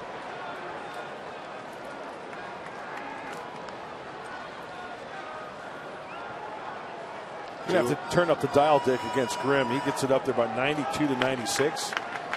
Fastball, slider, curveball. Righty on righty here. We've got 8 guys in the bullpen. Joe Madden does for the Chicago Cubs. 8 arms. 94 on that fastball. 1-1 taken by Norris. Wada last time out in Des Moines, rehab start, 88 pitches. And plus with the righty on righty, Joe Madden feels a guy who can get up to mid-90s, face Norris who can do some damage. Wada won't figure in the decision, going only 4 2/3, but he scored a run, a big run for the Cubs tonight. Just missed. 2-1.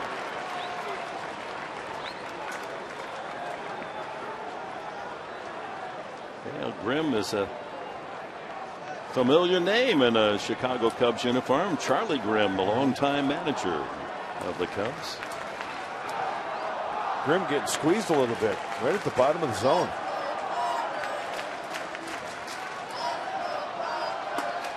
And another pitch right at the knees, but a little low by Paul Nart's judgment, the plate umpire, and it's now 3-1.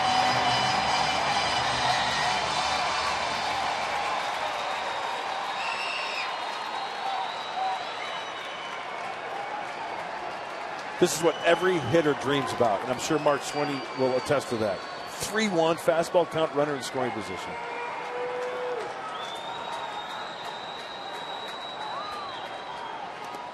Ball gets away, and advancing to third base goes Clint Varmus as Derek Norris chases ball 4. That was a curveball, power curveball from Grimm. So first and third, 3-2 the count. That ball landing 5 feet in front of Derek Norris. He's taken a lot of great swings this year. That wasn't one of them.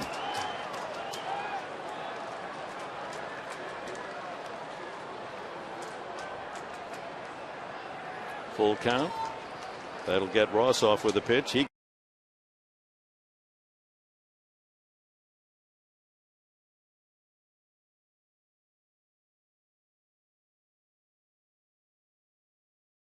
In fact, a ball off the plate.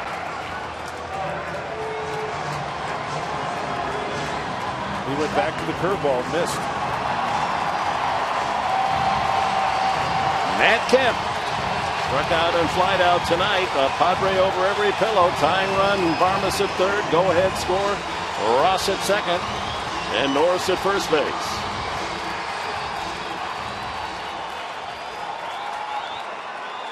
It's surprising that Kemp has had only 3 bases loaded situations this year. Here's the 4th. 1 for 3 prior to this at bat.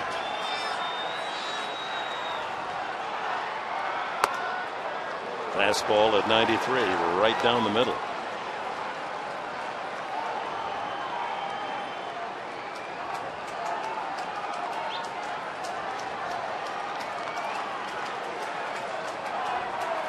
You know, Clint Varmus at third base, you can get a bigger lead. Ball in the dirt, take home. And Grimm ahead, 2 strikes. Talk about Chris Bryant playing well off the bag, and as a third base runner, you want to get off, or try to get off as far as the third baseman is. You get a ball in the dirt, scamper home.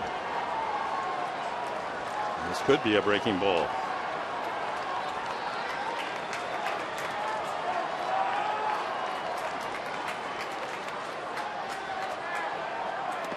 Yeah, blocked by Montero. That's a lot of trust in your catcher right there, guys. Spiking that breaking ball. Montero doing a nice job.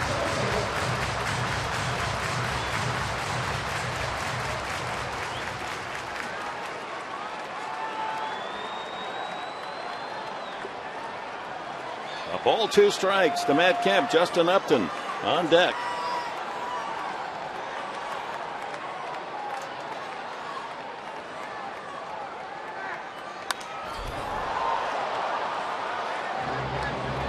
Went after the high limb.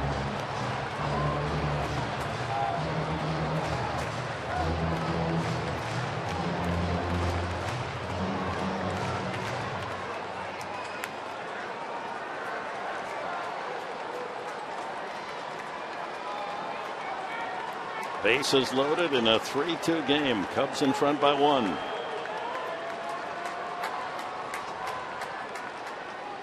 Way bad. A pitch well outside the strike zone, and the Padres leave the bases loaded. And the failure to sacrifice by Ross did cost him a run. Almonte's line drive to center would have brought a run home.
That's Castro in the first inning, driving in a run. Chris Bryant had singled and came around to score.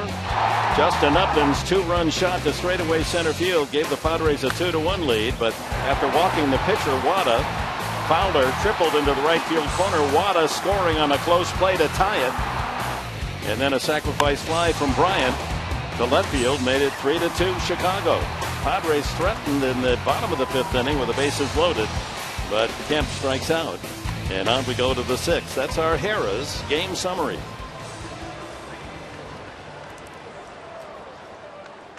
Tyson Ross goes to work in the 6th inning. The middle 3, Castro, Montero, and Soler for Chicago.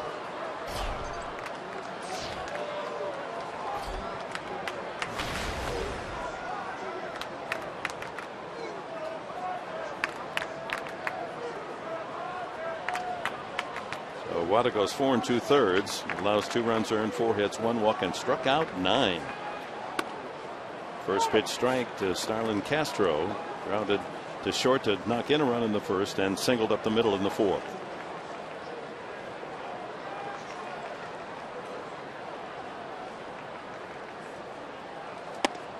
Outside corner, strike 2.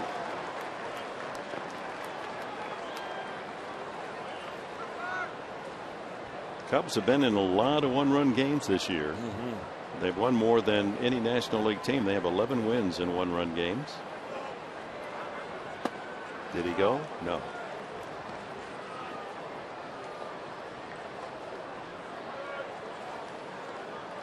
Tyson just hasn't had that consistency, even though it's only a 1-run deficit, of that slider, that nasty slider that we're so familiar with. That's a good one there.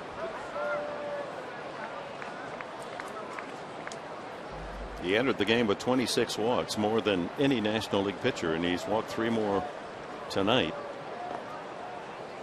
And the one that hurt him most of all was walking the leadoff man, Wada, the pitcher, in the 5th. Came around to score.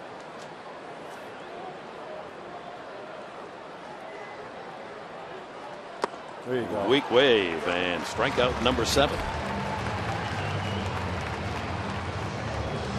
Brings up Montero, walked and grounded into a double play. Well, that's what you get when you've got the electric stuff of Tyson Ross and you get 2 strikes. It's tough to lay off that breaking ball. Out of the hand, it looks like a number 1, but it's the old number 3 coming at you.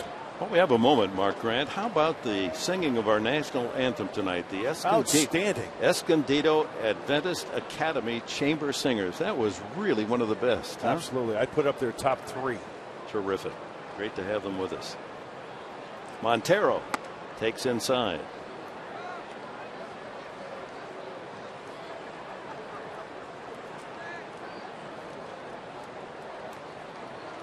Dodgers and Giants scoreless in the 6th, up in the Bay. Giants making their move. They're only 3.5 back. And tomorrow in the final game of that 3-game series, it'll be Kershaw against Bumgarner. That means the Padres will get Greinke to open the series Friday night in Los Angeles. Well, the Giants got Hunter Pence back. Adds so much to that lineup. Does it ever? Just as the Padres missed the absence of Will Myers, he changes the Padre lineup. And Mark Sweeney just does so much for a lineup to add a position player like that, doesn't it? It does, and it brings energy, and he is there. Ripped on one hop to Jerko, playing shallow right, and the shift takes a base hit away from Montero. Mark, you think about Hunter Pence and what he brings to that lineup. Not only does he encourage everyone to just give that extra effort, and that's the reason why when you saw the playoff run, they were always having conversations, meetings in the dugout. That's a guy that you definitely do not want to lose. But I agree with Dick. Will Myers in this lineup, you can see just that energy level is definitely not there without Will. 2 outs to Jorge Soler. He struck out and singled. Roller to third. Middlebrooks is there. And it's an easy inning for Tyson Ross. 1, 2, 3 go the Cubs. Upton will lead it off for the Padres in the last half of the 6th.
Padres, and you look at the little things about the game. Miguel Montero, the veteran catcher for the Chicago Cubs, after he gives his signs and the indication of what he's going to throw, then he indicates to the infielders with his right hand hitting that shin pad. So because it's the fastball, he wanted the first baseman to be aware they want to locate this ball down and away. This leaks up and in, but just being aware of an infielder, what's coming on the corners, was very important. And, of course, in that sequence, Kemp eventually, with the bases loaded, was struck out by right-hander Justin Grimm, who goes into the second inning of work, facing Upton, Solarte, and Jerko for the Padres, with the Cubs in front, 3-2. Upton smashed a home run over the center field fence his last trip. Breaking ball up high.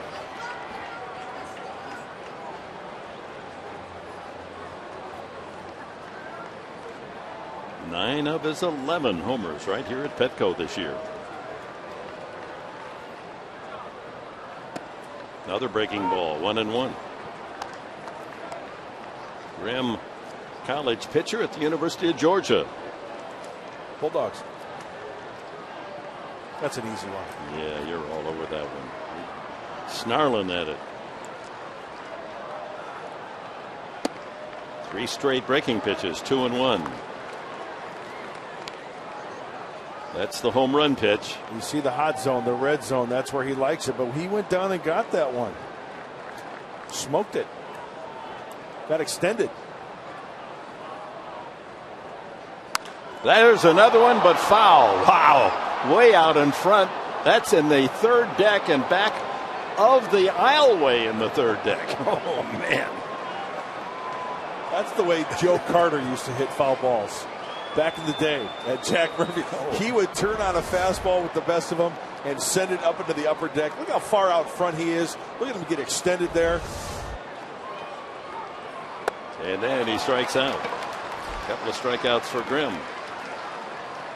Brings up Solarte. A single up the middle and a walk for Jan tonight.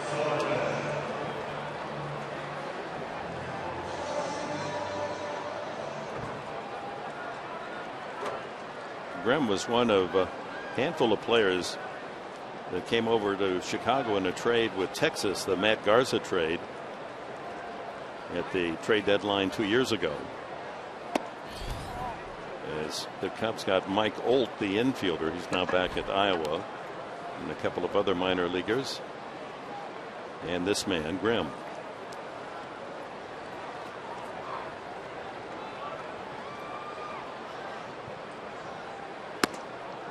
Mm. 1-1. Got a call on that one. 3 runs, 4 hits for the Cubs. 2 runs, 4 hits for the Padres.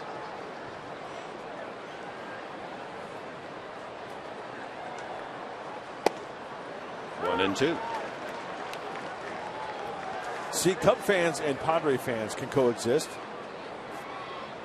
Just root for your team, have some fun. Looks like Roger Clemens in disguise. Wearing a Cub hat. Ground ball rolled to the second baseman Russell for the second out. And tonight's game is presented in HD by Sony 4K. Jet Jerko is grounded into a double play and struck out.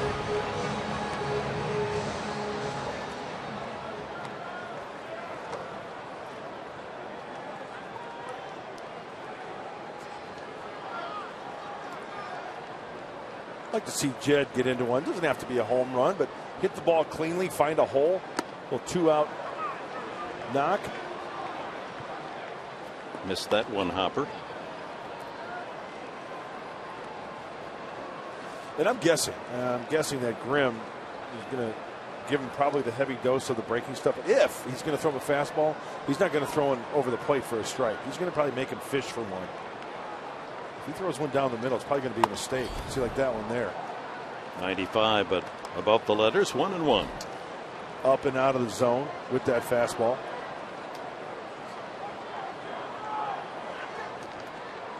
Base is empty here in the 6th. 2 gone.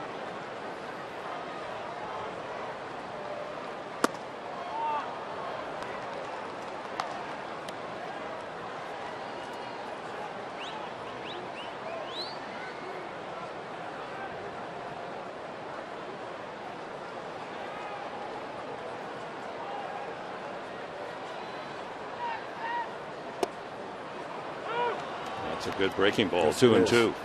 On the call, pitch number 4, down and away, exactly where he wanted. He really gets up on top of that pitch and gets a really tight rotation and throws it with authority. Might see another one here. 2-2.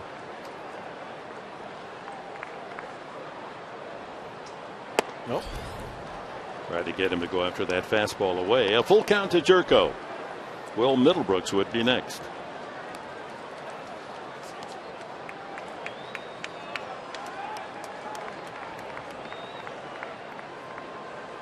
Peek into Montero and see what he flashes for Grimm. Fastball away.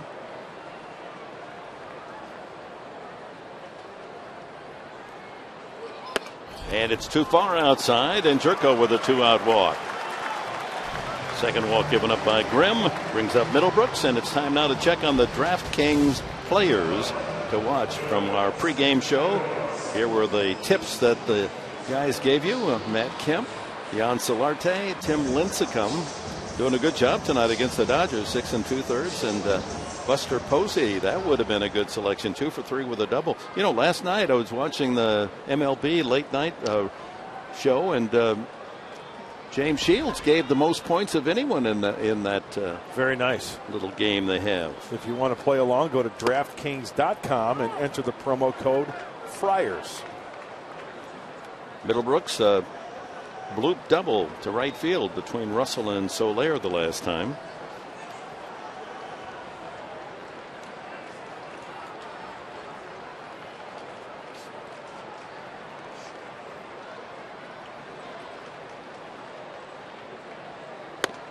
Back. Snap throw, and it rolls away from Rizzo, not far enough for Jerko to advance.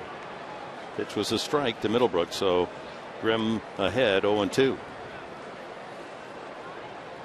Justin Upton doing all the talking to Marcotte. Marcotte taking it all in. Hey, it's a two-way street, correct? Mark wants to know what they're thinking. Marcotte will then put in his 2 cents. Alonzo Powell the same.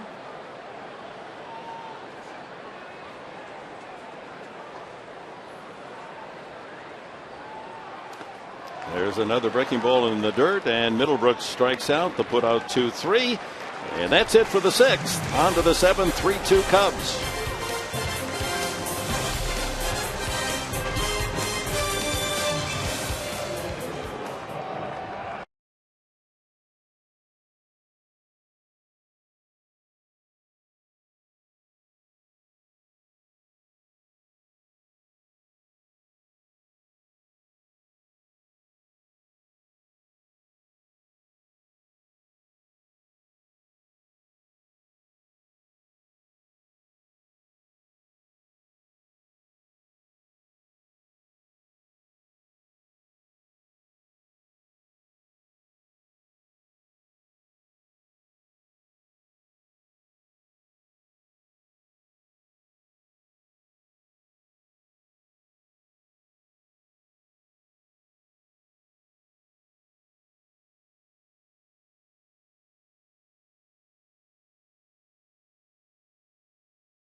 Ground ball hit the dirt right through his leg.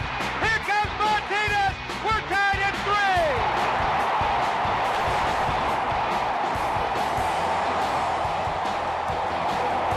3. A memorable moment in Padres history, brought to you by Geico. Tim Flannery's ground ball right through the legs of Leon Durham. Trailing 3-2, and the Padres would go on and win that, the final game of the National League Championship Series in 1984. Tony Gwynn would hit a double. It brought in 2 more runs, and the Padres go on to the World Series.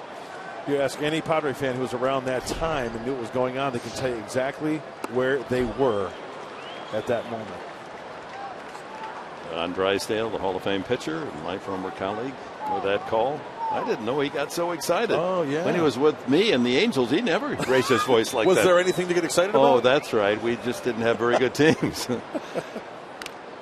Swaying in a foul by Chris Coughlin, who was grounded out and struck out. Pitcher's spot to follow. Mike Baxter, who pinch hit last night, the former Padre, is in the on-deck circle.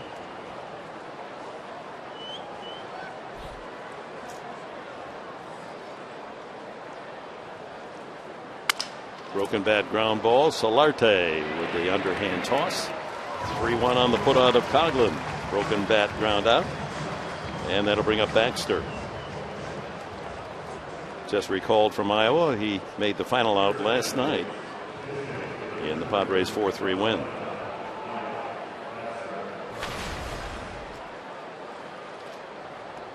Again, it is a bit confusing for those of us who through the years have just become accustomed to having the pitcher hit ninth. Just isn't that way anymore, and especially with the Cubs and Joe Madden hitting his pitcher eighth.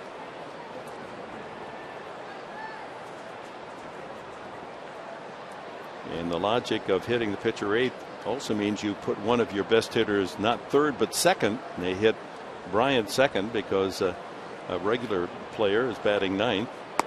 And in essence, in the rotation, it almost makes him hitting in the third spot, exactly. if that makes any sense at all. Yeah, makes perfect sense. Well, 1 strike to Baxter. 94 pitches now for Tyson Ross. Line foul.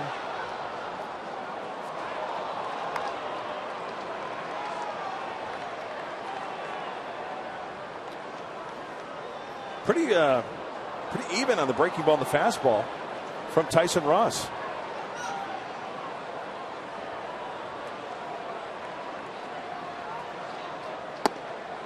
One and two. Phillies beat Colorado in Denver tonight 4-2. The Giants have scored in the 7th, lead the Dodgers 1-0. Arizona, another win in Miami, 6-1.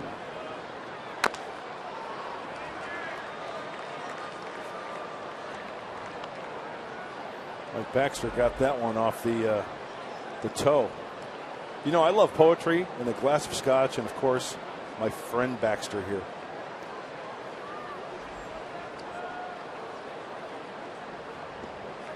Baxter barked twice if you're in Milwaukee. 1-2. You don't drink scotch. I've never seen you drink scotch. Long time ago. Man's drink. See if Tyson can put him away here with one of those sliders. That'll make you drink. Nice. There it is on the corner. Strikeout number 8 for Tyson Ross. 2 away. Well, Tyson Ross may have gotten the benefit of the call here, but that's a slider and a nice frame job of Derek Norris framing it on that outside corner. And Baxter can go back to the Cubs dugout and heat a whole wheel of cheese. Good pitch. Addison Russell up twice, has struck out both times as Brandon Maurer getting ready in the Padre pen.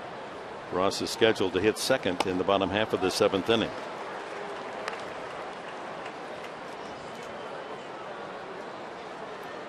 Yeah, the Cubs scored a run in the first on just 1 hit, and they scored 2 more in the 5th on just 1 hit.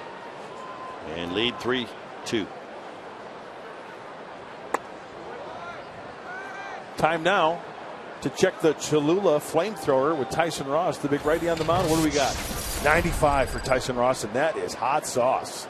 Coming in hot, Tyson Ross. Hot with the heater, put him away with the slider. 1-2. There's the slider. He throws it more than any pitcher in baseball, and why shouldn't he? It's as good as anyone in baseball. And when he's really on with that pitch and has that release point down, he will throw it any time. We've seen that. 8 strikeouts, 3 walks, and a hit batsman tonight for Ross, but he's allowed only 4 hits. I think we've seen back-to-back sliders as Chris Bryant has a close eye on Tyson Ross. So with the count 1-2, let's see what Derek Norris puts down here. Fastball away. Look out. That jumped into the crowd behind the Padre dugout in a hurry. Another good turnout on this Wednesday night. Hope to see you tomorrow night. Again, the game time is 6:10. We'll be on the air at 5:30, an hour earlier than normal, as it's a getaway day. The Cubs leave town and the Padres go by bus up the freeway to Los Angeles. Ground ball charged by Barmes in between Hop and throws him out. 1, 2, 3 go the Cubs in the seventh. Stretch half of the seventh. A one-run game.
Baseball were telling me that I wasn't ready to play D1 baseball and then that I needed to go to junior college. So I didn't know what was going to happen. I didn't know if I was going to get drafted or I was going to have to go to college. And you know, a lot of the junior colleges wanted me, but none of the D1s did. But of course, an outstanding basketball player as well. That's a taste of the spotlight, the real Matt Kemp. That'll be seen tonight here on Fox Sports San Diego right after Padres Live. So stay with us after the game. Padres Live, the post-game show, and then spotlight on Matt Kemp.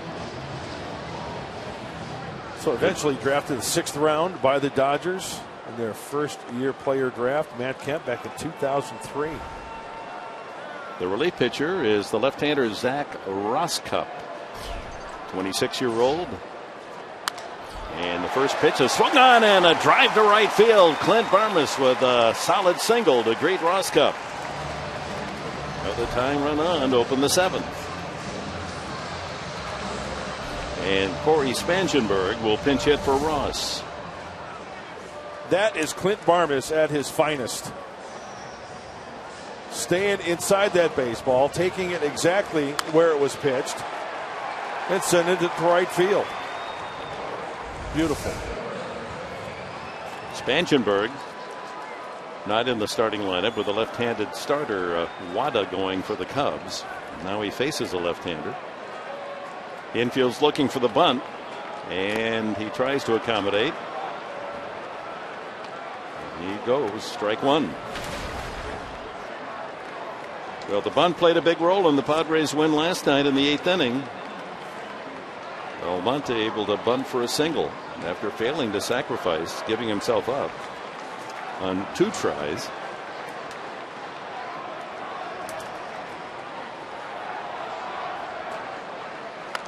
Good bunt. Very good. Roskup fields and gets Spangenberg.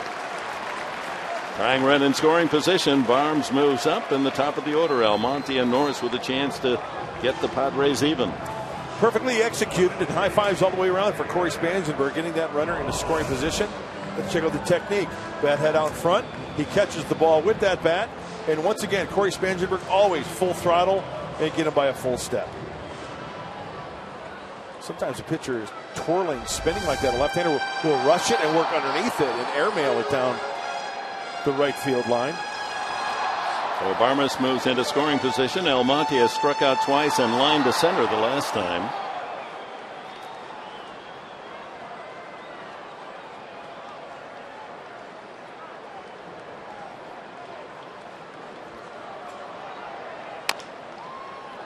Chop foul. Well, Roskep, the lefty, basically a two-pitch pitcher. A fastball and a slider, 90 to 94 from the left side. Native of Forest Grove, Oregon. Went to community college in Salem, Oregon. And was selected by Tampa Bay in the 28th round. Tied him up with that pitch.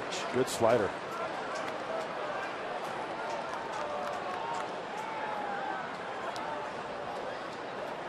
With the Cubs the last 2 seasons. All in relief.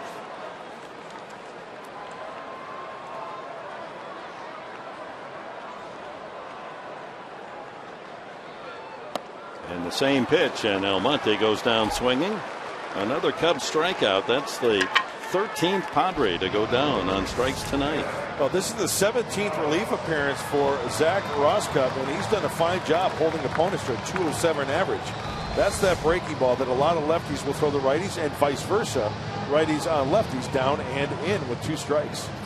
And that brings to the plate Derek Norris, who has been outstanding at facing left-handed pitchers all season long. Joe Madden knows that. So slow walk to the mound, and it appears that Norris is going to face a right-hander. Well, it's Chris Bosio, not Madden at the mound. So maybe this is just to go over the hitters, and maybe even talk about pitching around Norris. If you do that, then you've got to face Matt Kemp. Looks like reading his lips, a 4-seam fastball.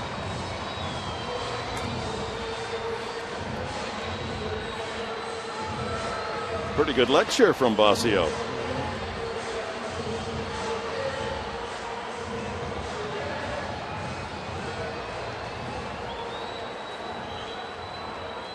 So Joe Madden leaves his pitcher Roskep in. And Norris with a strikeout, a single, and scored. And he walked the last time. Against left-handed pitchers this year, batting .433 coming in. And 1 for 2 tonight against Wada.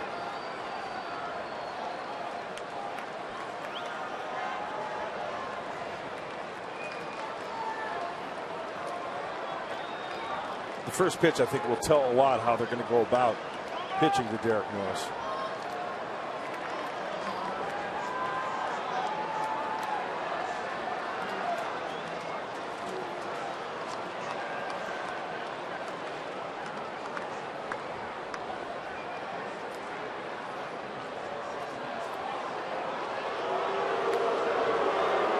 And with the shift, the way they're playing Derek Norris, kind of pull a little bit. Runner on second base, you have to be aware of the second baseman, Russell, on after a pitch, the throw down to second base. Pickoff attempt.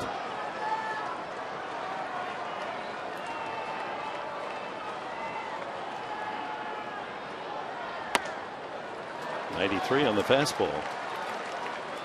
Well outside. Tyson Ross, his night is through. 7 innings, 3 runs, all earned, 4 hits, 3 walks, and a hit batsman. He struck out 8.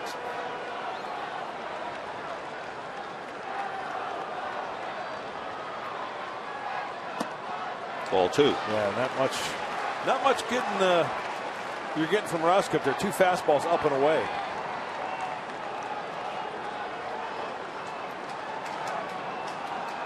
Kemp on deck. 0 for 3 with a couple of strikeouts tonight.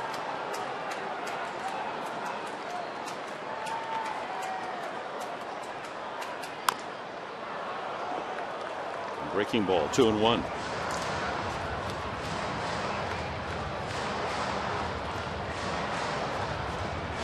The notebooks are getting bigger and bigger in Major League Baseball. All the information, the sabermetrics. Everything you do on the field is recorded and it's in the book.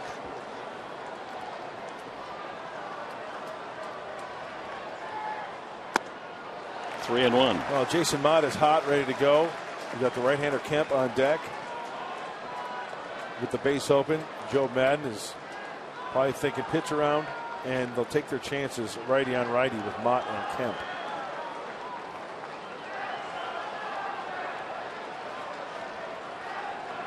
And that was a 2-1 breaking ball, not even close.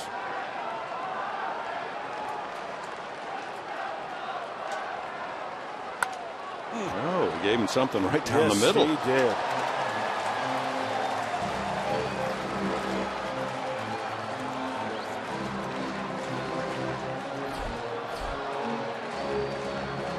I'm guessing breaking ball here. 3-2, first base open. 5 hits for the Padres tonight. The big one, Upton's 2-run homer to account for the only scores for the Padres. Man at second. 2 outs here in the 7th. Tying run. Ball 4. Oh my, that's a good pitch. It was a fastball, and that was a strike. So the Padres catch a break. Joe Madden wants to know, where's it at? And here comes Madden to the mound.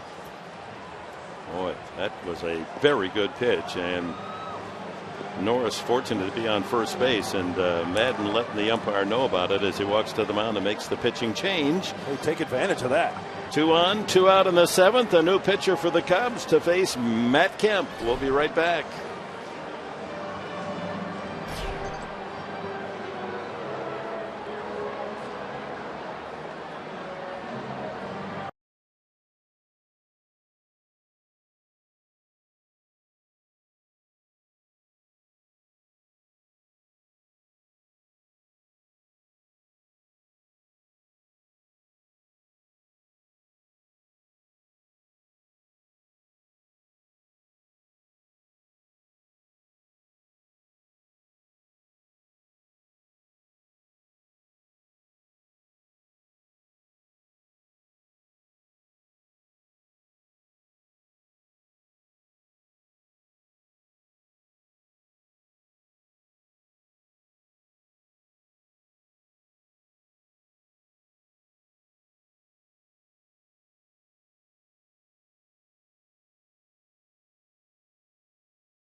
Norris at first base with a walk. At second base, Clint Barmas, he singled, 2 outs, and Matt Kemp is the hitter. Well, to Derek Norris, who was lefty on righty, looked like a pitch around, but there were a couple of pitches to where he had a chance to do some damage. That was one of them, down and in, just couldn't get the bat hat out in front. There's a wasted slider. That's the big pitch there, number 5 right down the middle, and he gets squeezed. The Padres get a break. That's a hang with them. They got to make it work. Jose Valentin trying to work a little mojo over there in the first base coach's box. Enter Jason Mott.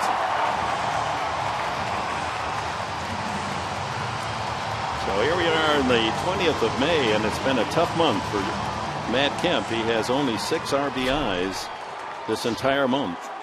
But here's a golden opportunity to give the Padres at least a tie, maybe the lead.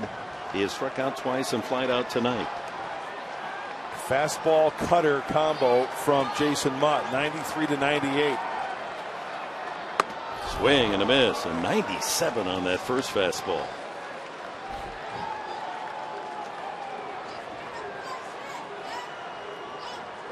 Matt was drafted as a catcher. Such a strong arm and not a great hitter. Nate said, "You're going to go to the bullpen, young man." Outside, 1-1, another at 97. Ball jumps out of his hand. Pretty straight, though. And we know that Matt Kemp, he can straighten one of those out. We know he can wear out that right center field gap as well. They play him almost straight up in the outfield. Out of play, late on that swing. Another 97.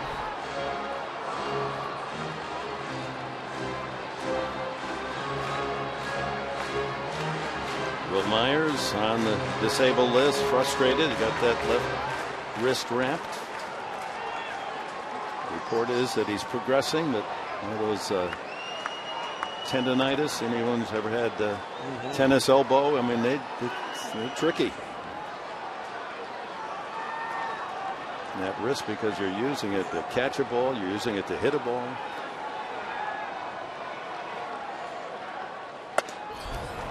'97, 4 straight, all at 97 miles an hour, and the count is 2-2.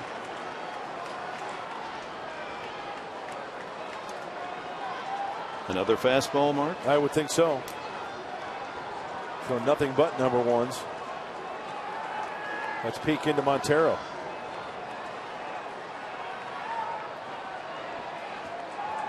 Might be a breaking ball here. Nope. Again, late on the fastball, and boy, he is consistent.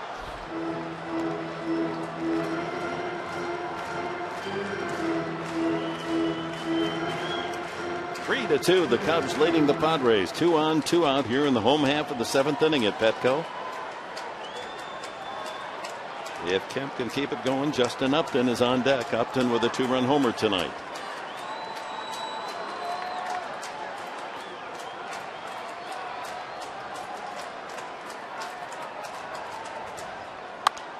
Another foul.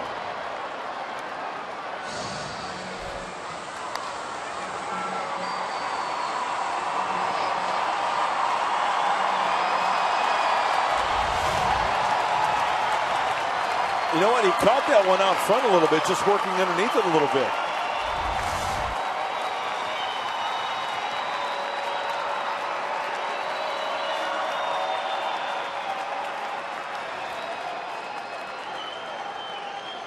Armas. And a swing and a miss. And for the 3rd time tonight, Kemp strikes out. Left the bases loaded the last time and 2 men this time. Mott gets him on a pitch up out of the strike zone, and the Cubs retain their lead 3-2.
lead the Padres. Mark Sweeney and Mike Pomeranz working on Padres Live, the post-game show, which will be brought to you by Cox Communications.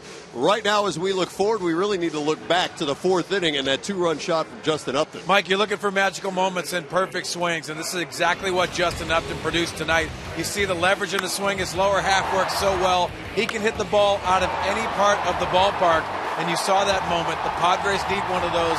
That's one of those you have to win the close games. That ball was like on a clothesline out to center field. It was an absolute bullet. When we see in the post-game show, hopefully we've got a nice Padres win to talk about. We'll break down everything that happened on the field, and we have a preview of a special spotlight on Matt Kemp. That show is going to follow us on the post-game show immediately, so please stay with us after the final out. Gentlemen? All right. Mike and Mark will be with you for Padres Live as Brandon Maurer comes in to replace Tyson Ross. Maurer is on a nice run of 8 consecutive scoreless appearances. 9 innings, allowing only 4 hits, striking out 6. Yeah, he's really been an integral part of that Padres bullpen. Getting ahead, we know he's got that electric slider, and Bud Black even mentioned it. Need to refine the pitching principles of our pitching staff. Biggest hit of the night. Fowler pulled one over the bag at first base for a triple that not only knocked in a run to tie the game at 2, then he scored on a sacrifice fly by Chris Bryant, and that's the difference in the game. Cubs in front 3-2. And Maurer right where he wants him, 1-2 rather than 2-1. Fastball 95, just off the inside edge. Fowler, Bryant, and Rizzo for the Cubs here in the top of the 8th.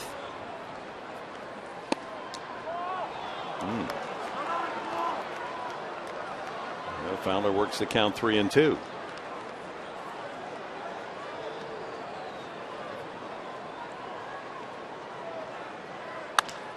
Fly ball to center. Almonte. One away. This copyrighted telecast is presented by authority of the San Diego Padres and may not be reproduced or retransmitted in any form.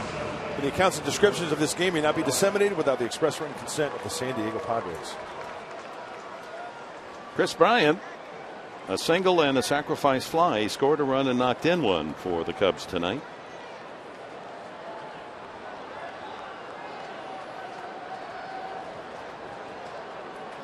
Took some of his mates over to the USD campus and showed off his collegiate grounds. If you're going to show off your campus of the school you went to, that's one to show off. It is a beautiful campus. Oh. Well, the good fathers who came up from Mexico to settle Southern California knew what they were doing. And that's the spot they picked for the San Diego mission, right up there. 1-1. Change up.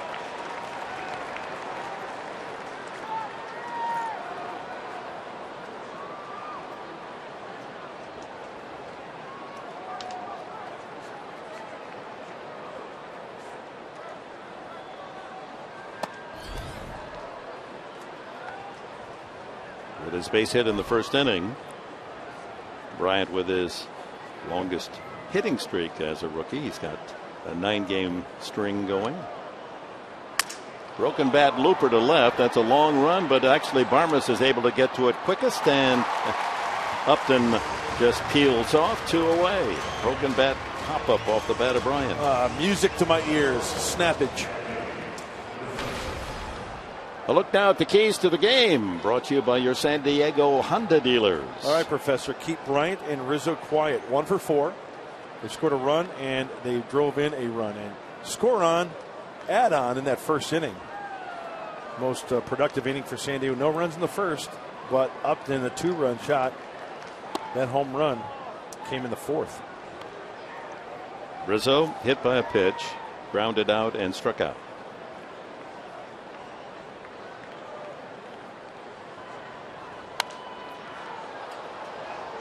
A ball and a strike. There's the changeup from Maurer. Such a good pitch. As we see Pedro Strop warming up for the Cubs. Strop pitched last night, a 2/3 of an inning. That changeup from Maurer to the power hitting Rizzo. That's the equalizer. And it was Strop that gave up the RBI 2-run double to Derek Norris last night.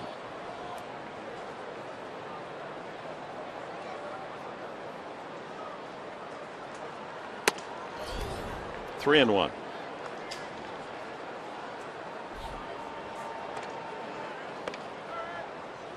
Castro on deck.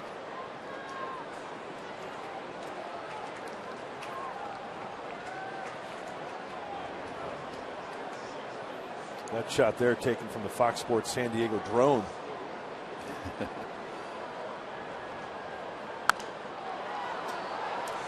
Hey, MLB.TV Premium, the #1 live streaming sports service, is celebrating 13 years. Watch every out-of-market game live, run demand, and true HD on over 400 mobile connected devices. Real-time highlights, live look-ins, pitch tracking, widget, and more. Every night on every device, longer read. Blackout and other restrictions apply. Visit MLB.TV for details. Swing and a miss, strike 3 as Rizzo went after a ball in the dirt, and Maurer works out 1-2-3 8th inning. Continues his outstanding relief pitching. It's 3-2. The Padres in the bottom of the 8th will lead it off with Justin Upton. Does he have another long ball in him?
By Kona Brewing Company. One life, right? Don't blow it. Mahalo. By Petco. What we feed them matters. And by your San Diego Lexus dealer. Back at beautiful Petco Park. Cubs leading 3-2. Bottom of the 8th inning, and the new pitcher for the Cubs, Pedro Strop. He gave up the big hit to Derek Norris last night. Strop making his 21st game appearance. High ERA, 4.08.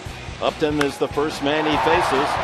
And there's a sample of his power, the 2-run home run in the 4th inning off Tsuyoshi Wada. The Padres only runs tonight. They've left the bases loaded since, and also 2 men aboard in the last inning.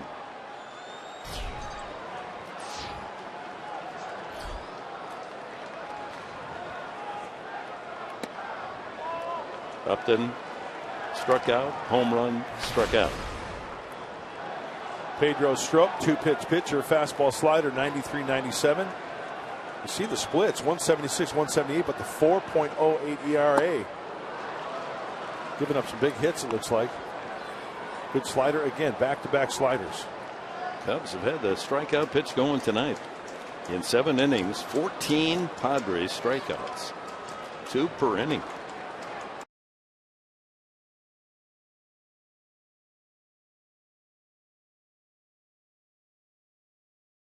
Balls to Upton.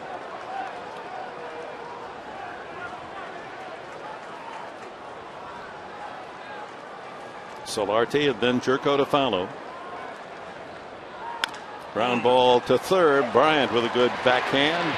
And he throws wide, and safe is up. No, he did maintain contact, Rizzo. Oh, it looked like that throw had pulled him off the bag, but Rizzo able to keep his spikes just in touch as he went into foul territory for Bryant's throw. That's good footwork over there by Anthony Rizzo. And not panicking. This ball leaks to the home plate side of first. Watch him transfer his weight over into foul territory, maintaining contact with the bag, making it look so smooth. Yeah, he's on the bag. Yep.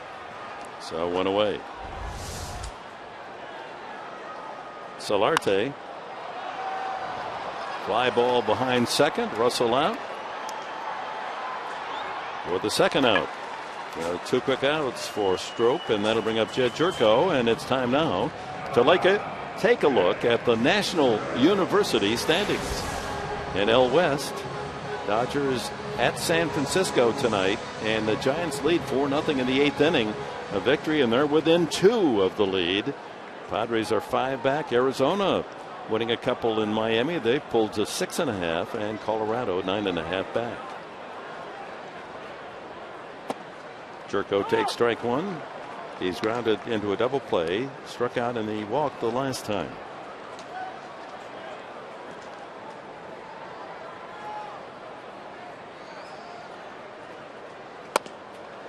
Oh, and 2.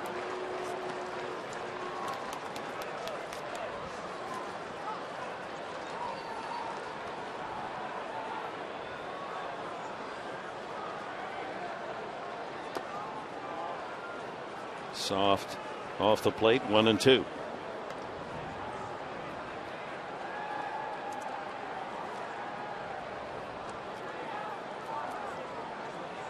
A lot of sliders from Pedro Strop. Oh, quick pitch. Did he quick pitch him there? Yeah.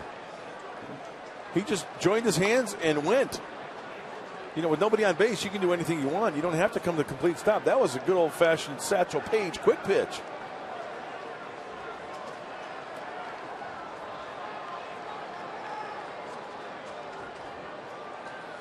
See how he had the high set right there in the long set, Dick? Yeah. Here's the pitch previous to that one. Oh, he went right into the leg kick. Hey, you know what? I like it.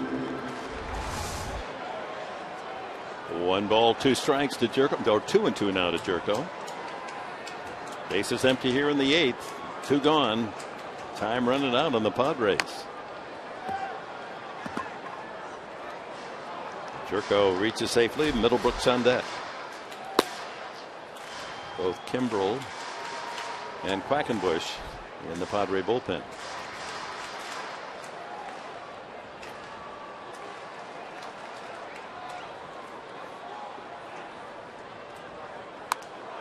Staying alive. That was a pretty good pitch to drill, huh? It sure was. It was in, but maybe up just a little bit. You're right, though. He could have done some damage with that last one.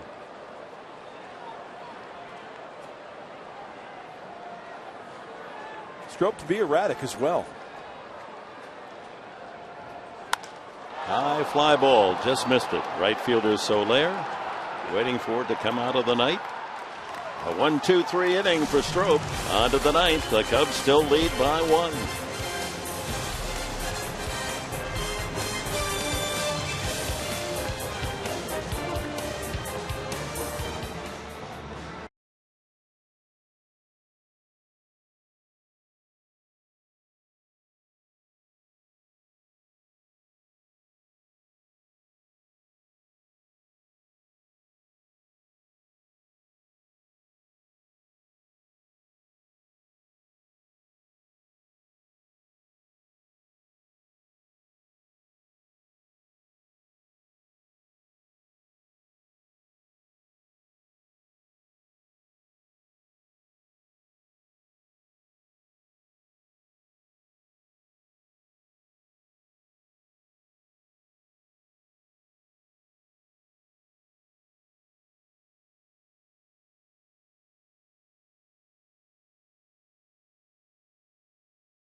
A taste of the action here on this Wednesday night at Petco Park.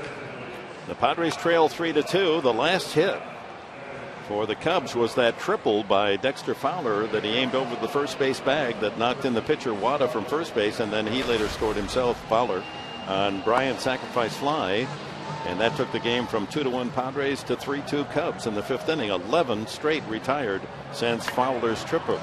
And here's Kevin Quackenbush. Last time out for Kevin was back on the 16th against the Washington Nationals. He's had plenty rest in that bullpen. It was an inning. He gave up one hit.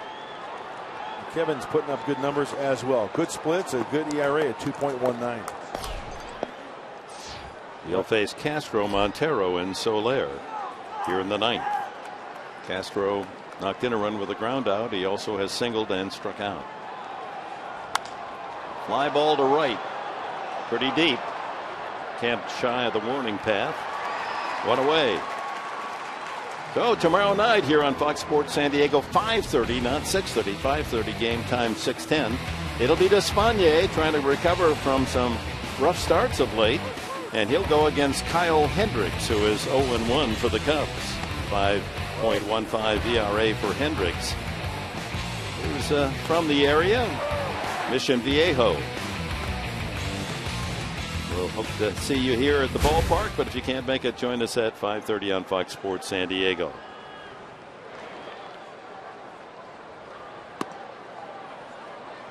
Montero walked, hit into a double play, hit the ball hard the last time, but right into the shift to Jerko playing out in shallow right.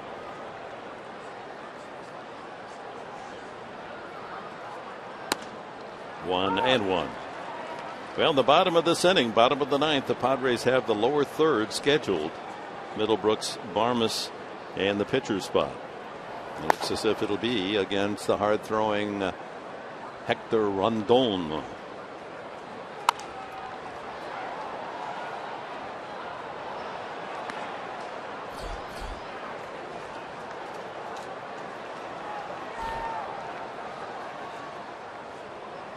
As we mentioned earlier, this has just been the cup of tea for the Cubs all year. One-run games. 18 of them prior to tonight. 2-2 to Montero.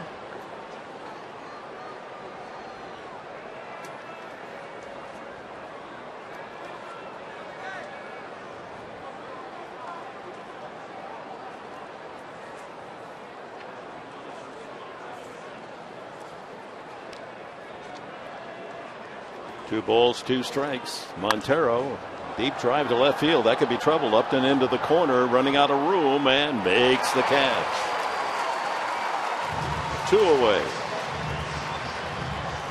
The attendance tonight almost identical to the one last night. 25,028, and with the crowd tonight, the Padres go over the 700,000 mark on the season.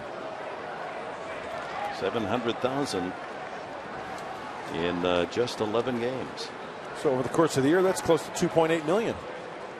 I'm sorry, 21 games. 21 games.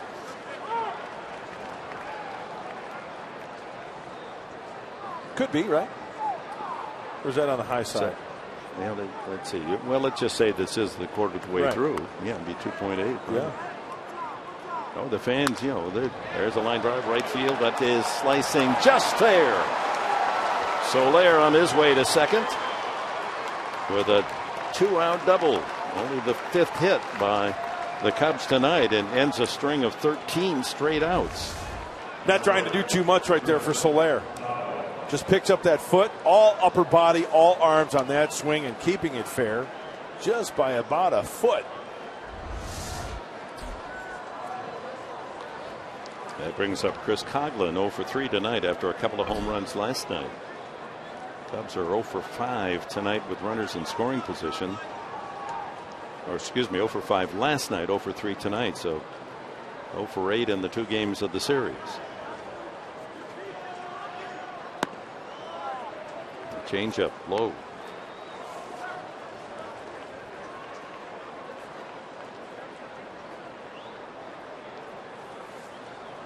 Rondon, a right-hander, apparently going to be the pitcher in the bottom of the inning. The Padres have some left-handed bats ready in the dugout.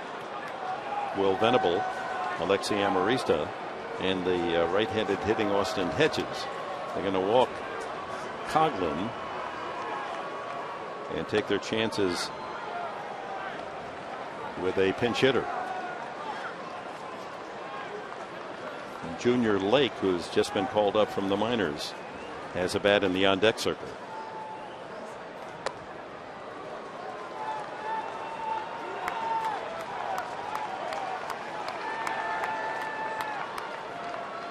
So Lake's first at bat of this 2015 season. Oh no, he was up earlier. Excuse me. Checking the statistics. He has 14 at bats earlier, 4 for 14, and then was sent back to Iowa.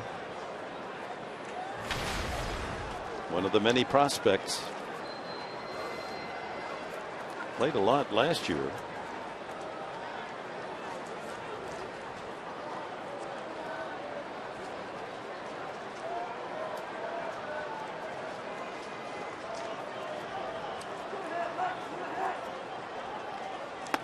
Comes out swinging. Nice slider right there by Quackenbush. Call it a curveball. Check that. Curveball from Kevin Quackenbush.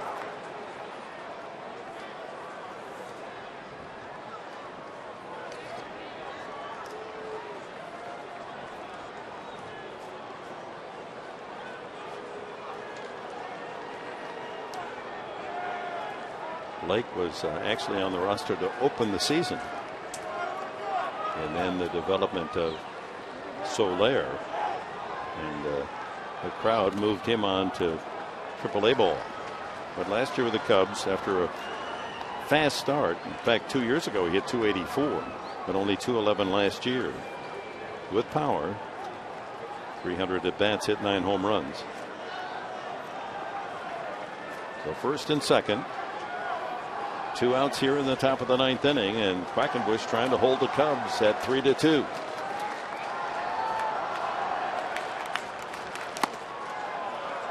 Two and one. Lake is just 25, and they just have half their team is 25 or younger.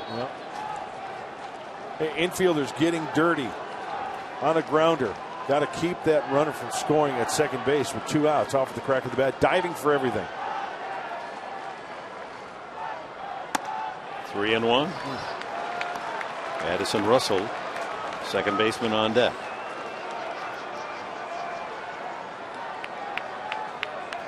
Again, the number 9 hitter.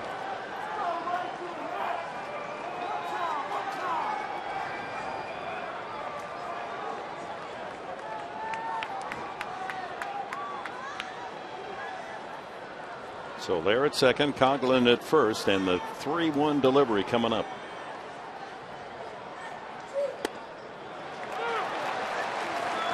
Tough to take that pitch. Yeah, trying to keep everything away from Junior Lake.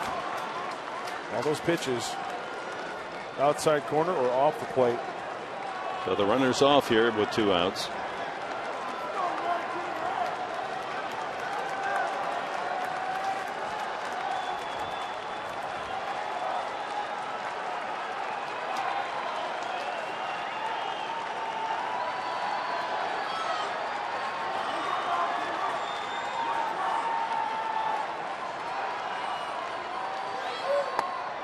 Ball 4, and the bases are loaded. So all with 2 outs. The double by Soler. They walk Coghlan intentionally, and Lake now loads him up with the walk. Russell has struck out twice and grounded to short.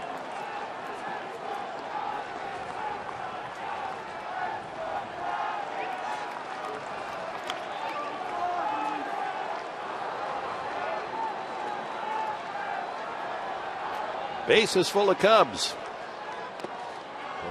In the dirt, ball 1. Nice save by Derek Norris.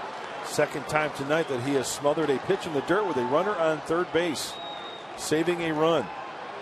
So 2 runs saved by the catcher for Derek Norris tonight.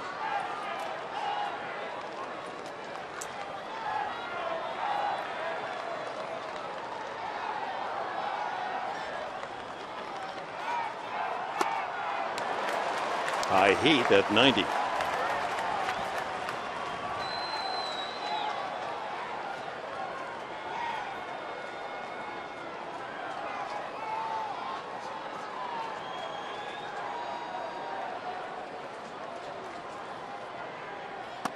Two and one.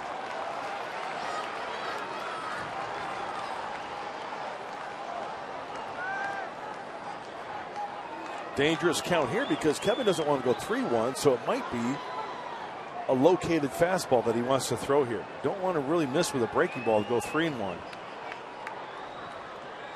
There it is. 2-2.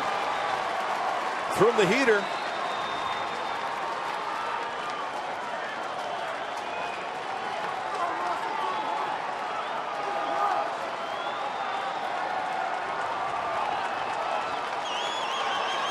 Bush trying to work his way out of this bases loaded jam. Top of the ninth. Hold the Cubs to a 1-run lead.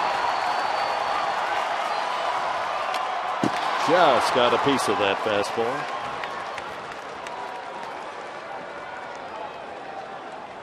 Boy, he's 21. He looks every bit of 21. He is baby faced, isn't he? A lot of those Cubs. The entire infield, 25 or younger. Soler also young. Lake young. I mean, it's team of the future, these Cubs. Got him swinging on a high fastball. Bases are left loaded. Padres will face Hector Rondon, and it'll be Will Middlebrooks. Lead it off. He's got the power to tie it with one swing. It's 3-2 Chicago.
Of the game, Dexter Fowler squeezes one between Solari and the bag all the way into the corner. It's a triple, and it scores the pitcher Wada, who had walked to lead off the inning.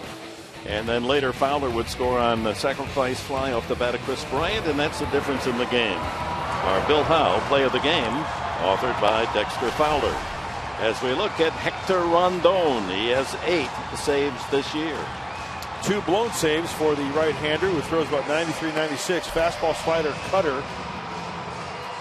Not the best splits for Rondon. Padres trailing by 1.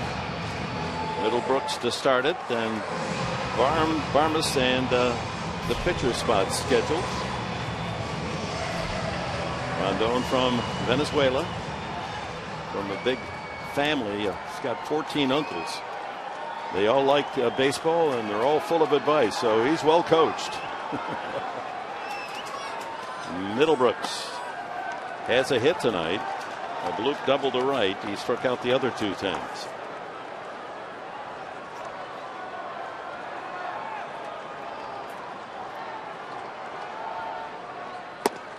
Ball 2. Good take. 2 sliders back to back from Rondon.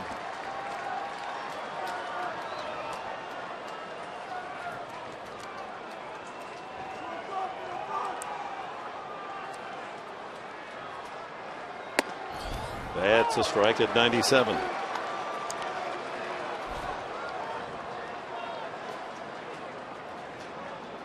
.6'3".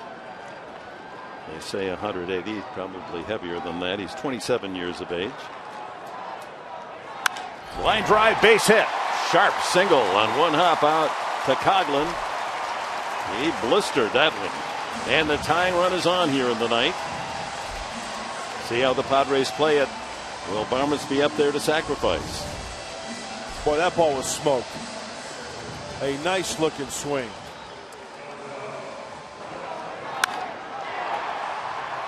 I'm guessing that Barmas is going to be putting this one down. Get that runner over to scoring position. Will Venable has moved into the on-deck circle. Ninth spot in the batting order. Barmas singled his last time. He's also hit by a pitch tonight and struck out. Whoa, ball one. 93 up around the ears.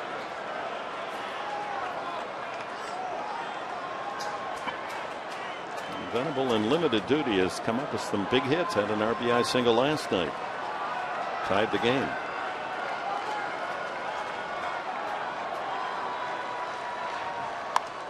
Bunted in the air, but a good bunt. Very good bunt. And a scramble and a throw by Rondon. And that's an excellent play. Rondon was chasing the ball after it got by him, but it checked up enough that he was able to pounce on it and make the play. But a good sacrifice bunt by Barmas. Got enough on top of this ball.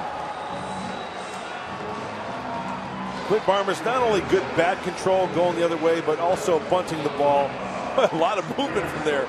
And Rondon, and also it takes a good first baseman to recognize that throw as well and adjust. Anthony Rizzo. Boy, that had treachery written all over it. Yes, it did. But the Cubs get the out. The Padres get the man in scoring position. And here's Will Venable.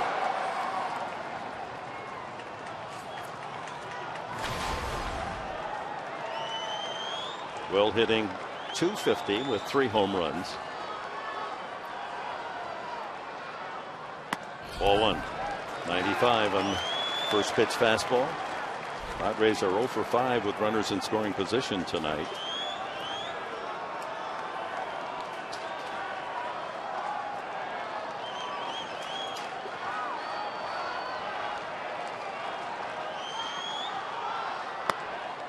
Two and 0. Now last night with a score of 2-1 and 2 outs, Venable came up with a runner at second base and delivered an RBI single to tie the game at 2, bringing Solarte home. And why was that such a good at bat? That was a breaking ball. He stayed on rather than trying to pull. Sent it right up the center of the diamond. No time called here as Montero and the entire infield will huddle on the mound, and Chris Bosio strolls out to talk things over with his crew. Be sure to stay tuned after the Padres come back and win this one. Padres Live, the postgame show with Mike Pomerantz and Mark Sweeney, going to break down this game and other things going around Major League Baseball. Spotlight Matt Kemp coming up after Padres Live, the postgame show. So worth staying tuned. Yeah, put the rally caps on at home if you're watching, and stay tuned to some Padres baseball. Padres Live, the postgame show, and Spotlight Matt Kemp following. Tying run at second, 1 out here in the bottom of the ninth, and 2-0 Will Venable.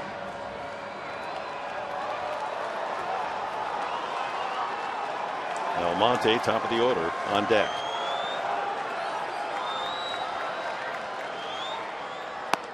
Ball 3.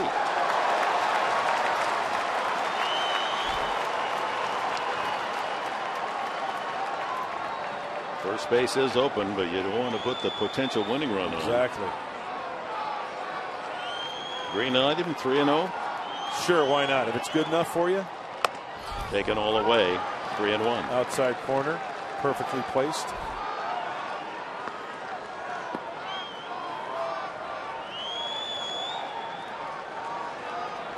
He's delivered with runners in scoring position so far this year. 3 RBIs and 7 chances.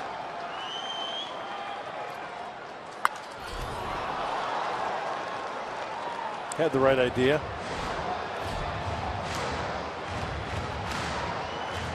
Has Rondon thrown a breaking pitch yet? I can't recall one. Pretty much fastballs, just trying to locate the heater.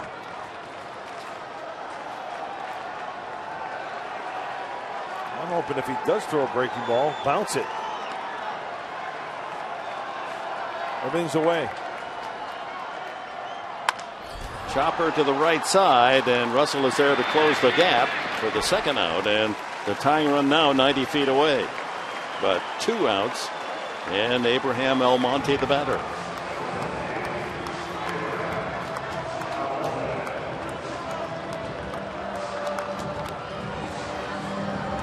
And the Padres have had a couple of chances late. They have the bases loaded in the 5th inning. Edman at first and second in the 7th inning. Just haven't been able to come up with that big hit. Now down to their final out. Almonte 0 for 4. He struck out 3 times and lined to center.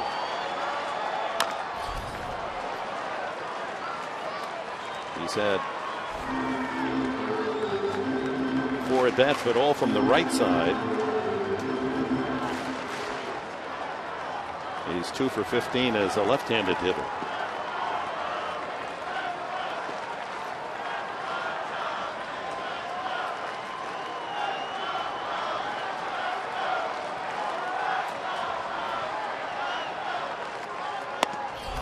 One and one.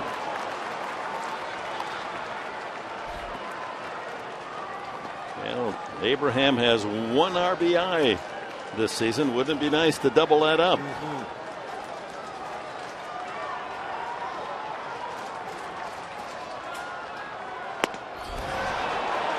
He went around, says Dana DeMuth, and now it's 1 and 2.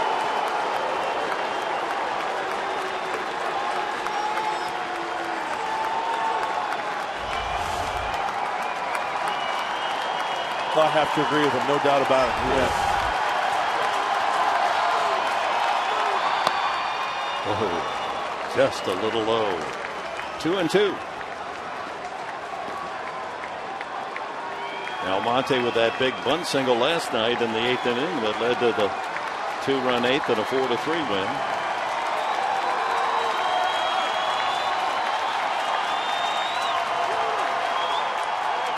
Swing and a miss. Ball in the dirt. The put out at first base, and the ball game is over. Well, the Cubs get a run in the first on 1 hit and 2 more in the 5th on 1 hit, and that's enough to win it. Another 1-run victory for Joe Maddon's Chicago team. It's a final of 3-2. Padres Live coming up with Mike Pomerantz. Guys, Cubs now 12-7 in 1-run ball games. That's the best mark in the major leagues. When we see in a post-game show, we're going to have a preview of Spotlight on Matt Kemp. It's a full-length show that will follow us on a post-game show immediately. All that, a whole lot more. Plus, you'll hear from your manager, Buddy Black, in just a couple of moments.